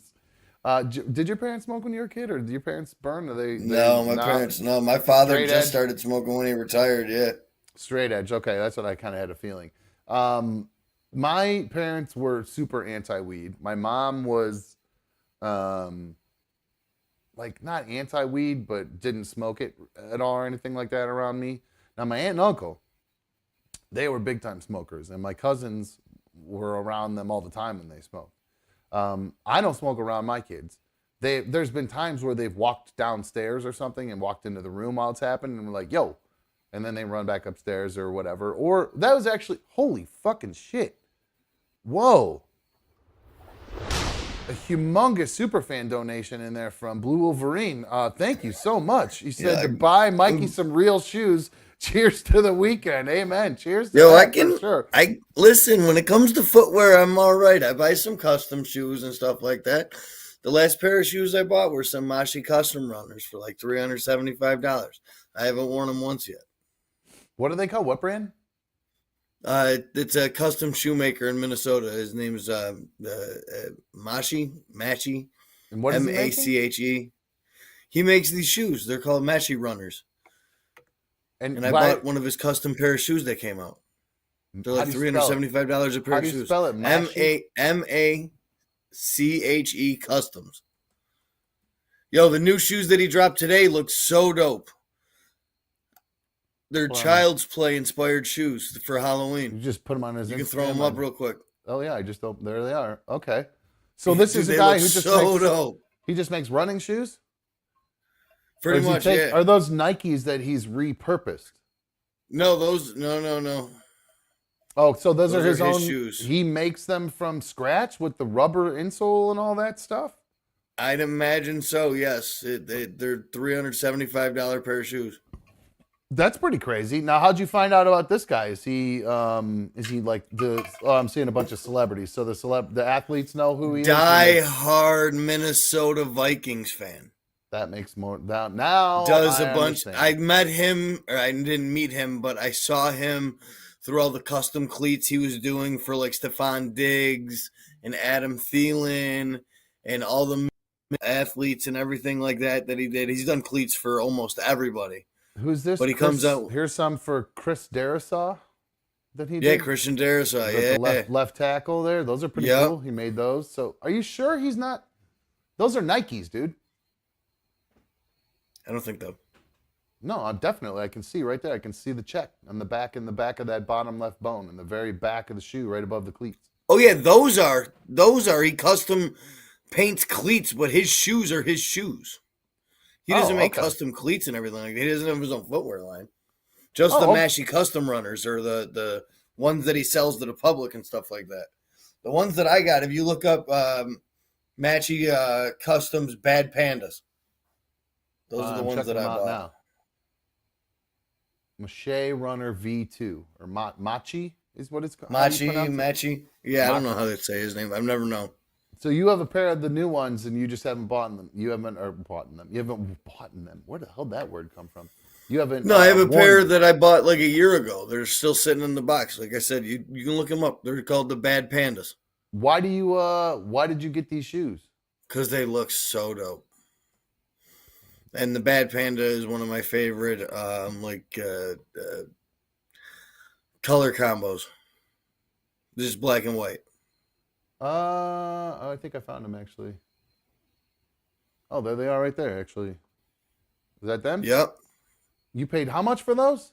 $350. Do they come with the royalties or something to the song Panda Panda Panda Panda? Or what? Like why did you pick those? Are you into pandas? Are you like just like I like the colorway. I like the black and white. It goes with a lot of different things. But I just haven't worn them yet because I'm always so weird. Like, why am I gonna wear? Man, they're so expensive. And they came in this really cool custom box that say Bad Panda. It's my first really nice expensive pair of shoes I ever bought. Now I don't want to wear them anywhere. It's a problem. That sucks. Yeah, that defeats the purpose. Anyway, well, back to this video with this weed teacher. I think she's overreacting just because I know my kids come over here. I know they leave smelling like weed. I know that. Even though I'm not smoking in the room with them, I know when they go to school on the days that they've been here. Their clothes smell like weed for sure. Yeah, I know that, and I don't care. There's times I've sent Oliver home after he spent nights here, and she's like, "I just hugged my kid. He smells like weed." But yeah, what do you want? Like, I'm not blowing smoke on him or nothing like that. That's what I tried. In the house. Yeah, I think my ex-wife tried to kind of bring that up maybe a couple times at first, but like I made it very clear to her. I was like, "Look, this is just the way it's probably gonna go around here." I'm not blowing it in their face. I'm not around them. They're not watching me doing it. Any of that kind of stuff. So it's actually gotten to the point where they don't care about it. You know what I'm saying? They have no interest in it. They're not like trying to sneak around to see what we're doing or what I'm doing, or they don't give a shit. They're doing their own thing. They have no interest in it. If anything, they probably are anti it because, I don't know, just probably because I do it. I don't know. Why would you want to do anything your dad does? I guess, other than something that's cool. It's not cool to do that, I guess, for this generation. So there's a little bit more to this video. She goes on a little bit further even to talk about how insane it's gotten in the classroom. Again, this is a teacher talking about how there's one part in it that blows my mind if it's actually true and she's witnessing this. Not kind. And I'm going to blame it on weed because then the next day they'll come in not smelling like it at all. At all. The scent is perfect, right? Whatever. They're ready to learn. They're focused. They're kind. They're not hungry. They finally got good sleep. We all know that your child's brain is still developing, right? Your child's brain is literally developing. It's like a sponge. And it stays that way literally until they're 25. Their whole life it'll stay that way. But you get the point. You get the point. Especially in primary grades. From birth until like 13, 14. Your kid is not going to be able to learn. Your kid's not going to be able to pick up the things they need to understand. Your kid's going to have problems in social settings. Your kid's going to have problems like with eating, dude. Sleeping problems, insomnia. I mean, you're talking the whole works, bro. You smoke to maybe relax some part of you or to help tap into some part of you, right? Your child doesn't need that. Your child's brain is still developing. They're still figuring out who they are and how they learn and what they like and what they love. And when we do that, when we take that step and smoke in front of them like it's fucking not a big deal, we're hindering that ability.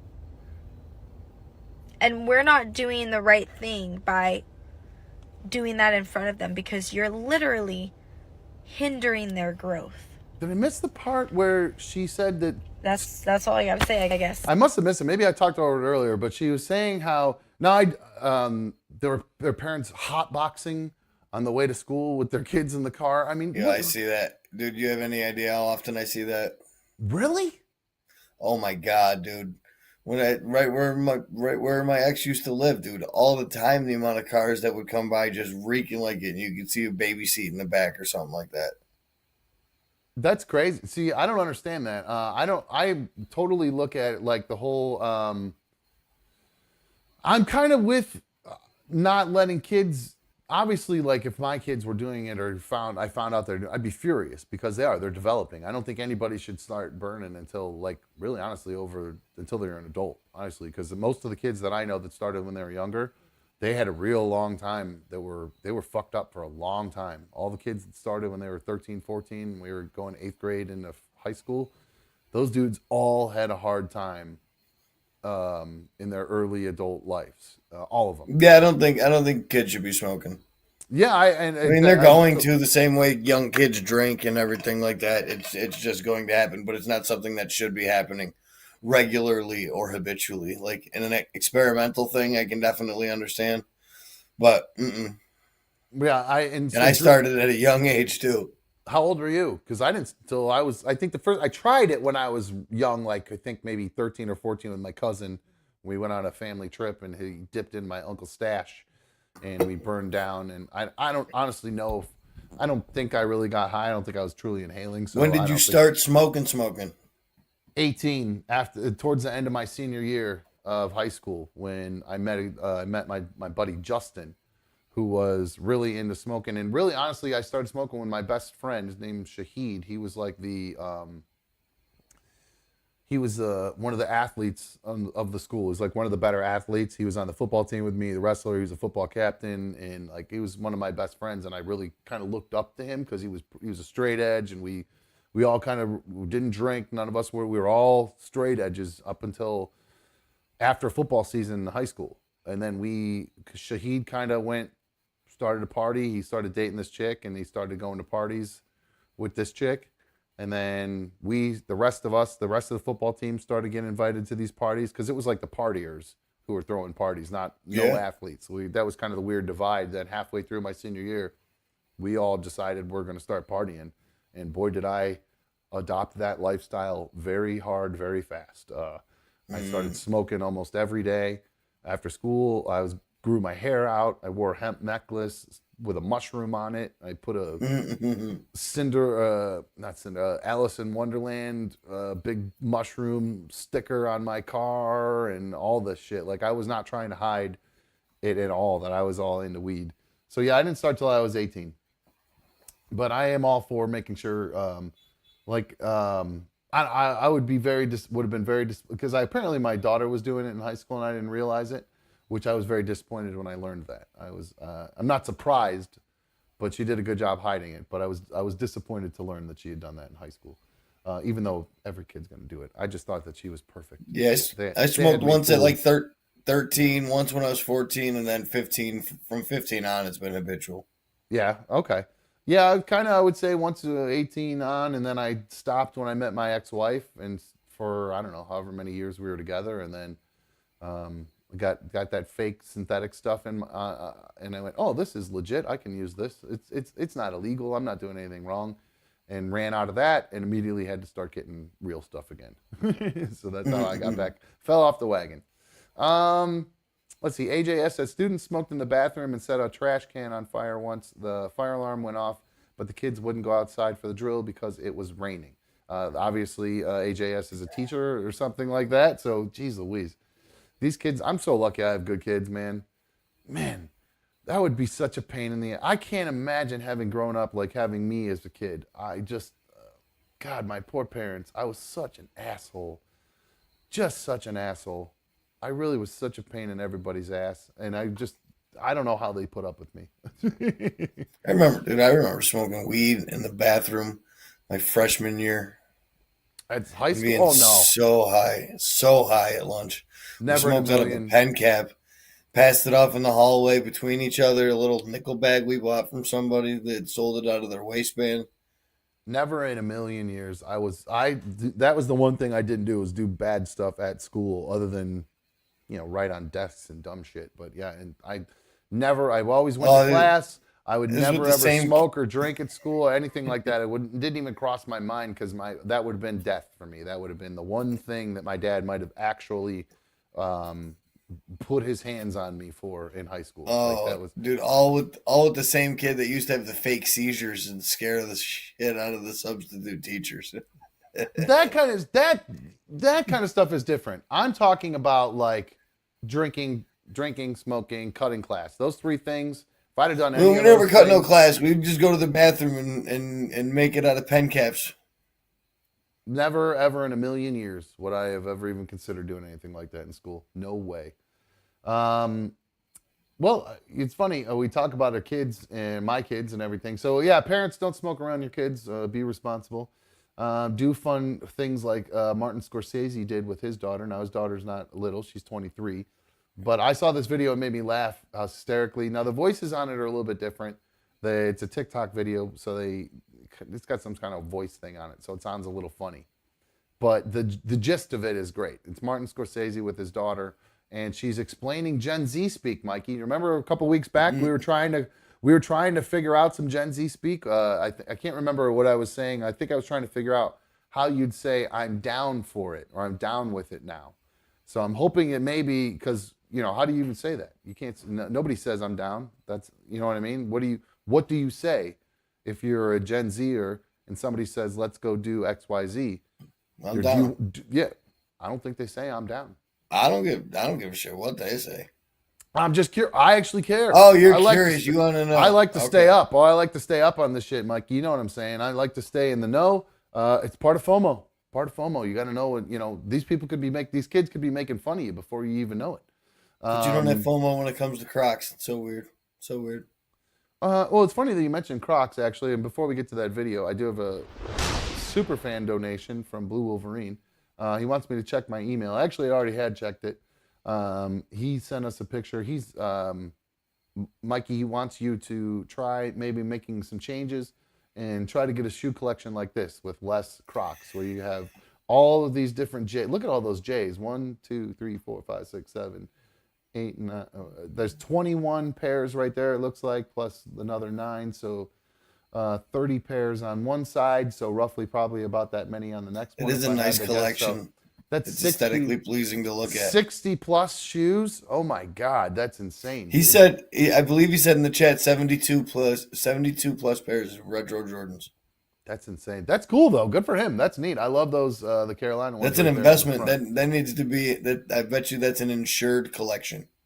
Ooh, that's a good question. Do you have an insurance policy? $700 and some of those are probably like, you're not buying them all like when they came out, so they're all like originally. So when they were $100, you're getting all these custom ones that are $200-$300, I'm sure. So that collection is probably very, very valuable. Pretty cool, man. At least 25 grand. I don't know. I don't know enough about shoes and how That much would they be cost, my guess. so- If he's gonna give us, I'd like to know what the valuation is. He's got to know.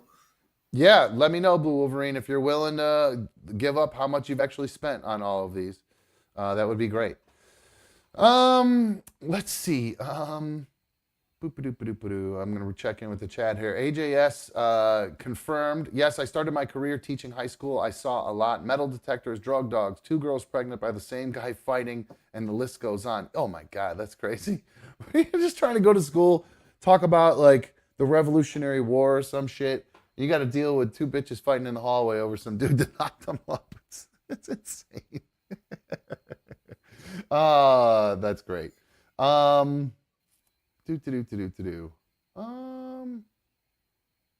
right. Now, I have somebody who sent me an email who wants to remain anonymous when they call in. So if you want to call in now, I will keep an eye out for your call. And I will.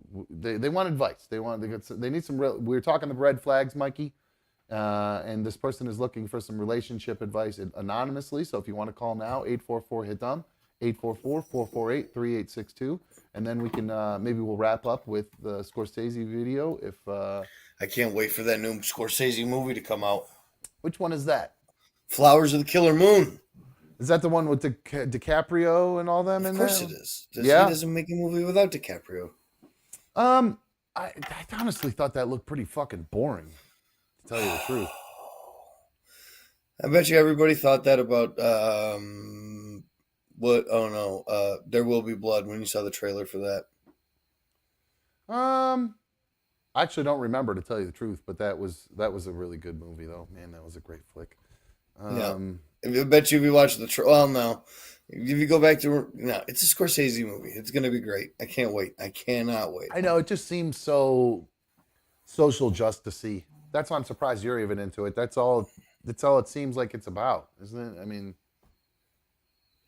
it just kind of did. I have no idea. I have no idea what it's about. Did you not see a trailer for it? I refuse to watch a trailer. I just know dude. it's a Scorsese movie. Oh, I looks a little social justice-y, my dude. I don't know if it's going to be for you. I really don't think it's going to be for you. Hey, going back to what we were talking about before with the smoking when you're young and stuff like that. Josh said I started drinking first at 15. My sister took me out with her boyfriend for my birthday. I didn't smoke weed until I was 17. He said, and if someone offers me anything, I say I'm good. Good for you, man. If you're living that sober life and you can do it and do it right, God bless you. Now, I did mention somebody emailed in. They need some relationship advice from 2 guys who are in just the most perfect, stable relationships. Why not ask us for relationship advice? Hello, Anonymous. You are on another dumb show. What's happening? Hey, how's it going? Good. How are you? Sounds like not so good. Doing good. Well, I mean, I'm doing all right. You guys are talking about the red flags and stuff, and you're talking about if you're with somebody that doesn't have like ambition to do things in life. It seems like the girl that I'm with, it seems like there's always an excuse why she doesn't want to do things, I guess. I try to give her the benefit of the doubt because she does have like mental issues. She has borderline personality disorder. And she also has a lot of stomach problems. She's got like gluten allergies and stuff like that. So I kind of feel like those are like her excuses with a lot of things. There's a lot going on there. There's a lot going on there. That's a lot to deal with. For sure. You said she does work? Yeah. Yeah, she's a bus driver. She's Perfect. Non-CDL school bus driver. She works about even better 3 hours a day. Yeah. Works about 3 hours a day. The schedule that she does work, it works for her and for her daughter, right? I have 2 kids of my own, but we get them on the weekends. So her daughter lives with us full time. Okay. So she gets to take her daughter into work, take her to school, stuff like that. So it works for her, but man, I'm out here working, 14 hours a day, 6 days a week. I pay 100% of the bills. The only thing she pays is her car payment, and That's the only reason she's working. But I tell you, man, this girl is like my best friend.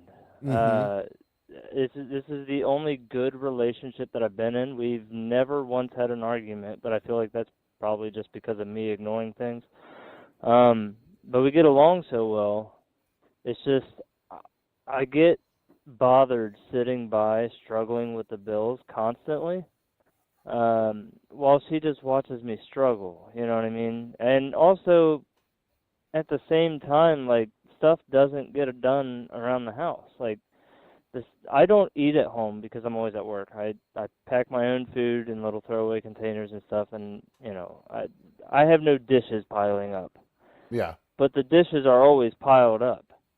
And I asked her one time, politely, like, you think you can get these done this week, and we have a birthday party, whatever. I just need some help. And she said that it's a two-way street, which really made me mad because the bills aren't a two-way street. Working's not a two-way street. And I think that's the only argument we've had. Yeah.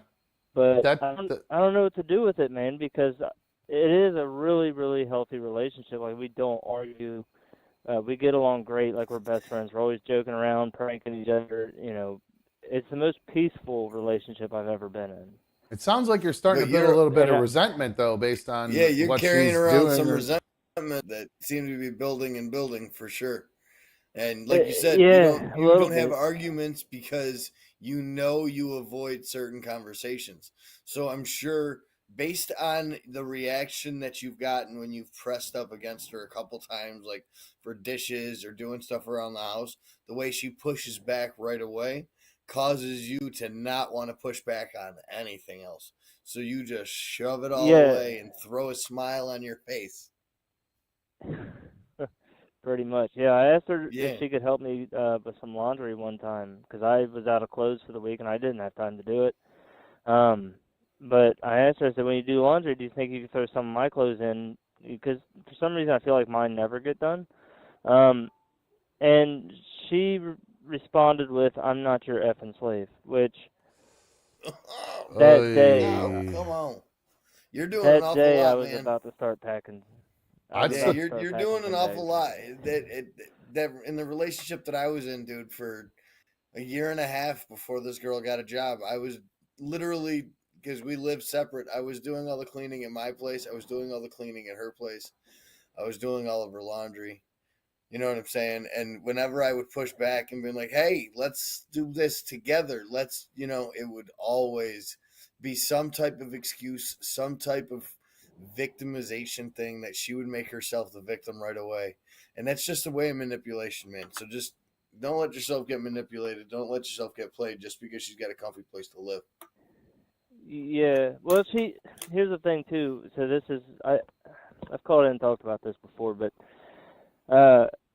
she knows that my mom committed suicide, right, when I was in high school, my senior year. That sucks. She knows that. And that's a weakness of mine. And I know that she has these mental health problems too. So when I ask her, like, hey, I think you're going to need to get a better paying job to help me out, or we're going to lose the house, we're going to lose this and that.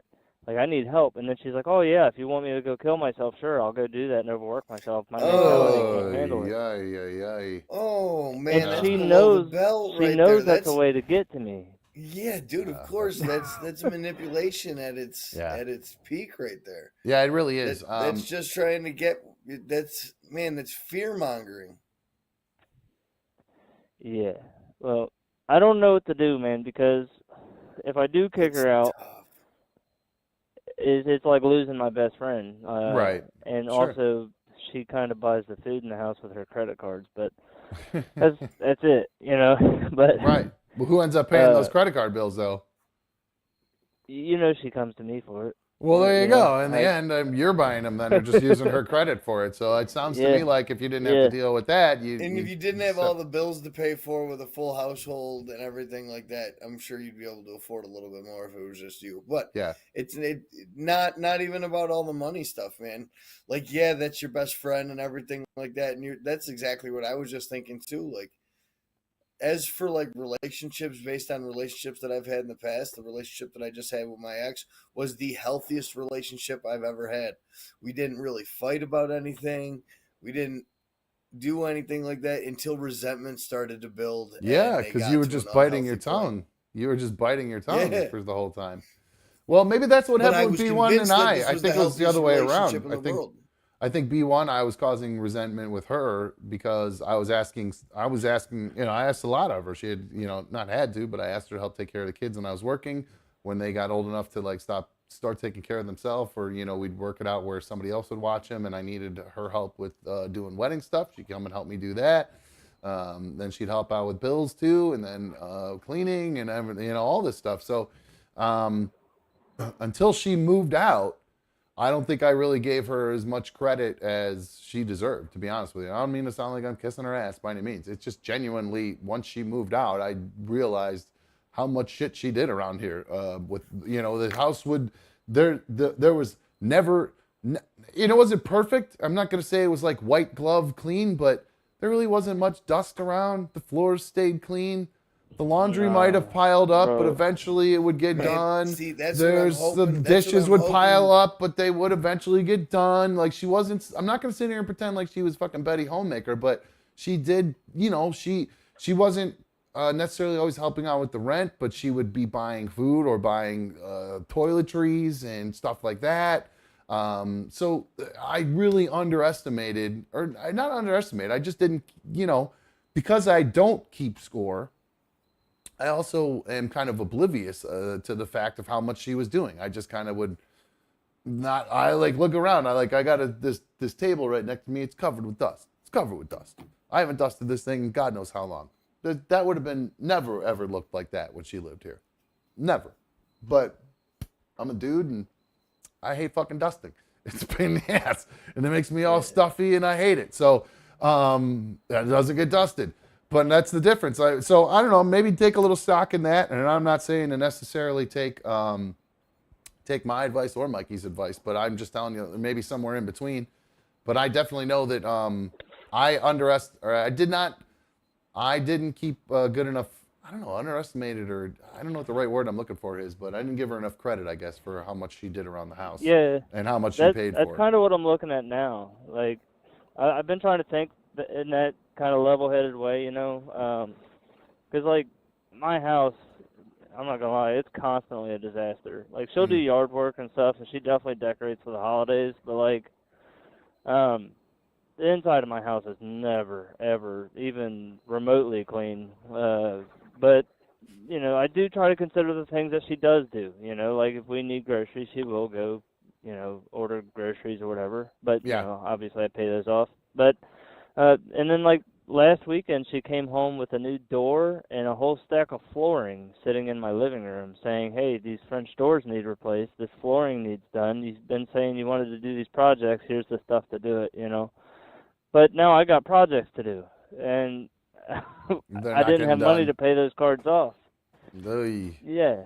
A lot of started. That's a BPD thing. Is having great ambitions and starting and not finishing projects. That's part of. That's a mental. That's a mental. Yeah, that's part of mental. Mental illness for sure. Yep. Is great ambitions when you're having a great day, and then you start making all these plans, whatever. Then maybe even if an okay day the next day, and then just a not okay the day after. Honey, I bought you a bunch of work to do.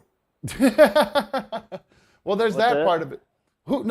She's trying to start the projects, right? Did I misunderstand? Well, no, like she wants me to do the projects. Like she knows, like she will do some projects by herself. Like she made a garden one day, or she painted all the cabinets or whatever. Like she'll do that when she gets in that mood, right?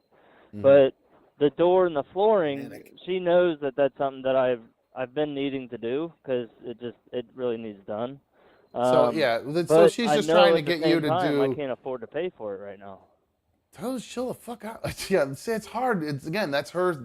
She probably is online coveting what other people are doing and seeing all these other things that she wants for her home or whatever. And sometimes it's hard. I don't have BPD. I don't have a lot of experience with it, but I can only imagine that that's got to be very difficult to deal with as a person yourself if you do have it. So I'm not trying to make excuses for her, but I imagine that's got a lot to do with why she can't figure out what's her med situation. Yeah. She see a doctor regularly? Is she taking meds? That was a huge deal. So, like, last year, I told her, like, because she kept being mean to me, and then she said the thing about the laundry or whatever. And I straight up told her, I said, listen, this relationship is not going to work unless you go to the doctor and talk to them about your anxiety, talk to them about your borderline, figure this situation out, because I don't like the way that you're talking to me, and I know that's not who you are, right? Mm-hmm. I've known her for a long time. And she did finally, last year, she got into the doctor and she got on Lexapro. And, dude, she's a whole new person now. She does not really, she's different now, better. That's good. She, Well, she it sounds doesn't like have she's panic still attacks all the time or anything. So she sounds like she's still fighting something though. All this, or maybe I don't know. Are you concerned that she's talking to anybody else or anything weird like that? No, nothing like that. Just she's just very demanding, and you're not feeling like she's reciprocating enough. That sucks, man. Well, CB says that all you boys deserve girls who work a full-time job, 40 hours a week, and do all the cooking, cleaning, laundry, etc. That's a real woman, my friends. Well, oh man, you said, you're married, damn it. that would be shit. great, but that would be great, but that's not my way of thinking, I guess. Like, I don't expect the world of her. It's just if you're home, you only work 3 hours a day. The only dishes in the sinks are yours. Just clean up after yourself. Really, is all I'm asking. Like, I don't expect a perfectly clean house either, but at least clean up after yourself. I got Everyone laundry cleans laying up in my after living room, my themselves. bathroom, my kitchen. No. Yeah, I think you're. Whoa, hold on. It's Anita, everywhere. Tough, man. Hold on, I'm just confused. Wait a minute. Josh has 8 kids as a single parent, so definitely it takes a lot out. Are you kidding me, bro? 8 kids? Holy crap. No, I'm good. Well, Sean, I'd be you think following you... my mom's footsteps in that case. Yeah. Wow, my dude. So, well, Sean, I got to tell you, man, I wish I had better advice for you, but I mean, other than this is a major, you guys are at a tipping point. If you're ready to, she's saying these kind of nasty things, you're ready to walk out the door because of the things she's asking you to do and the things she's saying to you. You guys are, you guys got to talk. I mean, this is getting ugly it's only going to get worse based on the way things you're telling me. I think I waited too long. Well, I think they just need to have a really kind of come to Jesus moment with her and say, look, here's the deal. I'm not trying to call you a slave. Maybe break it down in black and white on a piece of paper, how much the bills are, what's got to go in, what's coming in, and then what needs to go out, and say, look, I bring in this much, and I'm X number of dollars short every month. And the bills are because you and your kid live here too with me, and I love the both of you, and I'm happy that we all live together. It's our home. I'm not saying this like you're a roommate that needs to pay bills, but we're going to drown as a family otherwise if you can't help me more. And that's, if she can't follow that suit somehow and put up or shut up and just, get in the goddamn car and go deliver for fucking Uber or something at this point, you know what I mean? Or Instacart, you know what I mean? So you don't have to have somebody in the car with you or, something like that. So there's less interaction with I don't know, safer probably. At least she would have a reason to drive her $60,000 car. That'd be cool. Jesus. Well, maybe down the street to school. Maybe you don't want to do that then if you're going to beat up a $60,000 car or something. Maybe you drive that and she drives yours. Well, I don't know, but nah, that ain't gonna happen. Yeah. $60,000. No, that's one thing that made me mad too. Yeah. No, dude, that's what made me mad. Her old car broke down, and instead of going and buying another used car or something, she went out and bought a brand new SUV, top of the line, the top model. And that infuriates me looking at it in my driveway. Honestly, it's a nice car. Yeah, dude. She's got the nice car. You're driving something that you're barely holding together with duct tape and bubble gum and barely holding the house together, trying to get everything going. You got something nice, dude. But still, you buy something within your realm. If you know that people are struggling at home with the bills and everything like that, you get something a little bit more practical. Yeah. Well, hopefully hopefully you guys will be able to figure things out. I'm not sure. A conversation needs to be had for sure. Absolutely needs to be had for sure. So, get back to the show, man. I appreciate your advice. all right, I'm trying. Sorry. No, you're good. It's a tough situation. I get it, man. Thank you. All right, dude. Later. All right. So that sucks. That's a lot to deal with. I feel bad for my dude right there. That sucks. I don't mean to laugh. That's a lot. Especially because, I mean, there's so many layers to that. Mentally ill, not ambitious, it seemingly doesn't, is comfortable. She seems very comfortable, is kind of the vibe I was getting from him, that she just kind of understands that he's going to be there for her. I was getting flashbacks. To your situation? Well, I mean, she's got her, she worked, but it's the opposite in that situation. She works so much that you have to actually, you got to change your lifestyle. 18 months she didn't work. Oh, I didn't know She that. didn't do anything. What? Really? No. What did was she in school? No. What did she do for 18 months? She just sat around while you took care of her? How did she pay her bills? Well, she didn't pay rent the last place she lived for the last year. And then just let it got out of hand or whatever, you mean? And then she just bounced on the dude because the dude's too stupid to bring her to court. Oh, that guy. I remember you had said there were some issues with that guy. I forgot about that for sure. Yeah.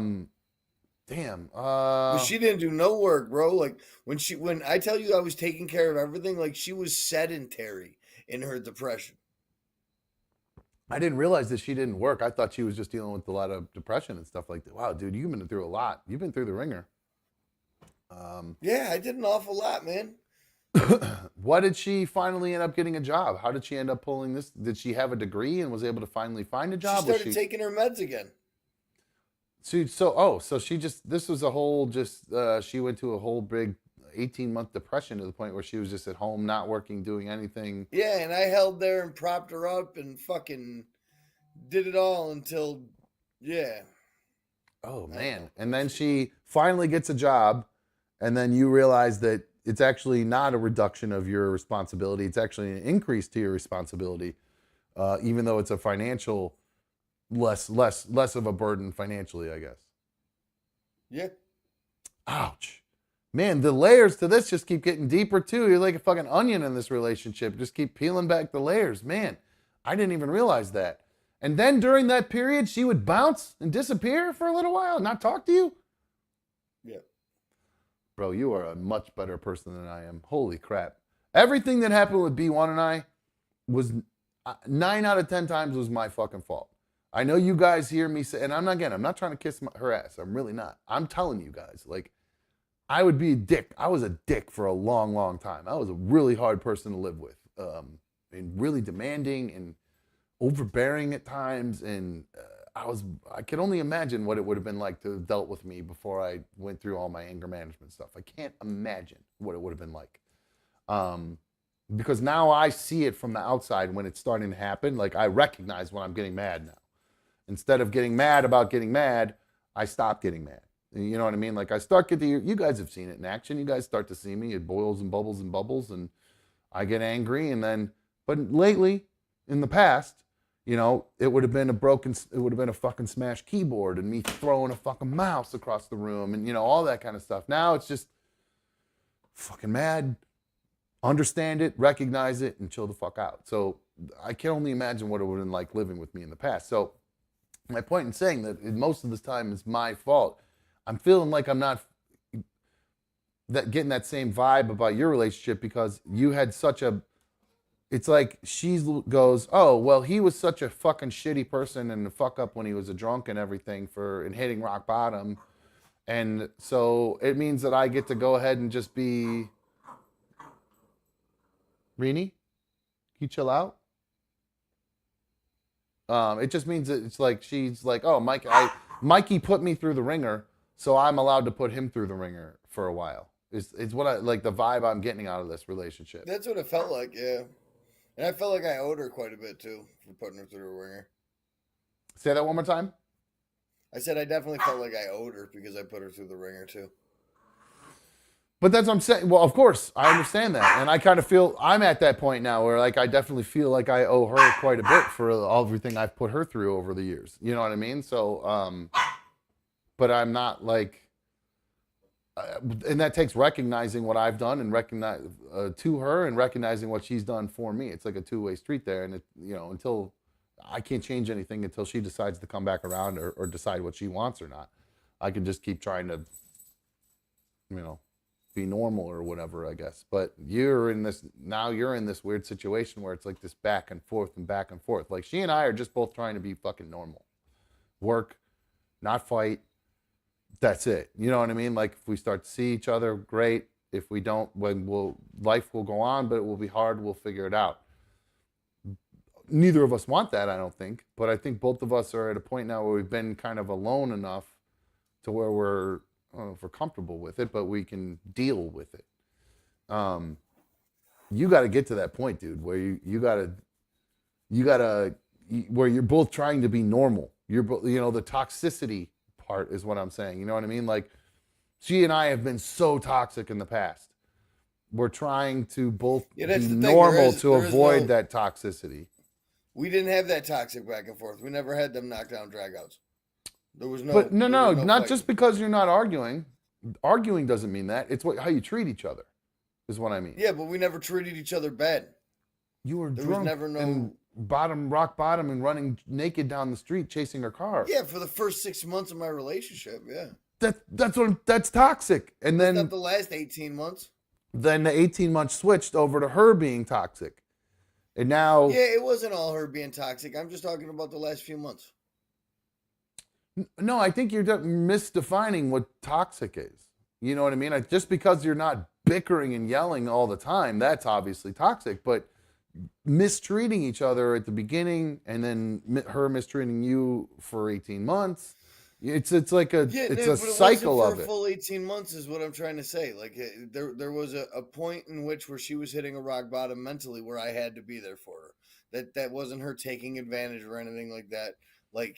Well, you just said it was. You said she wasn't working and everything. That's what and you're paying. She wasn't working. Yeah, that's me just being resentful and talking negative about somebody that was going through something horrible. That really is. I was doing my best to support her, and she wanted to find a job. She was looking for a job. She tried to work for Uber Eats, and she did work for Uber Eats and Grubhub and DoorDash for a while. She made some decent money in the winter. So I mean, it wasn't like all bad. Like, yeah, I'm pointing out like the bullet points right now of all the bad, so it's a lot easier to see. Well, shit, Mikey's told all these stories. Shit, he's only told that she did this, she did that, she did this, she did that.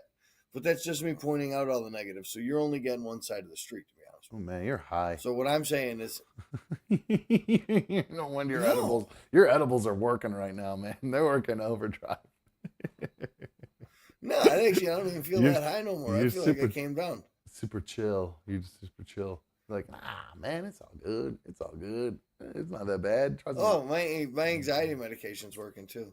Oh, that must be what it is. That's good. That's very good. All right. Well, I just noticed what time it is. We are getting late here. I'll probably start to wrap things up here.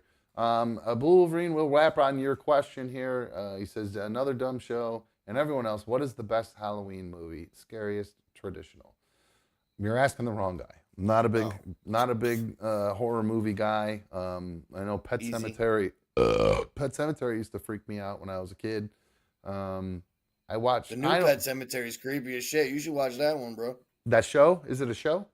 Isn't it a show that they did? Isn't it? No, the new movie that came out for it was pretty good. Oh well, either way, doesn't do it for me. Not a big horror movie guy. I know people love them. And they like to get really into it for Halloween. Oh yeah, dude. There's some key ones you got to watch every year. Are you a Hocus Pocus guy? No. B1 is a big Hocus Pocuser. She's got all this Hocus Pocus stuff up on. I mean, it's a good film or whatever. I guess it's all right. I'm a sucker for the holiday type film. So. Yeah, no. If you're talking about best horror movie or like most original one, I'm old school. Oh yeah, John you know what Carpenter's Halloween. I would John say, Carpenter's Halloween with Jamie Lee Curtis and Michael Myers, the original Boogeyman.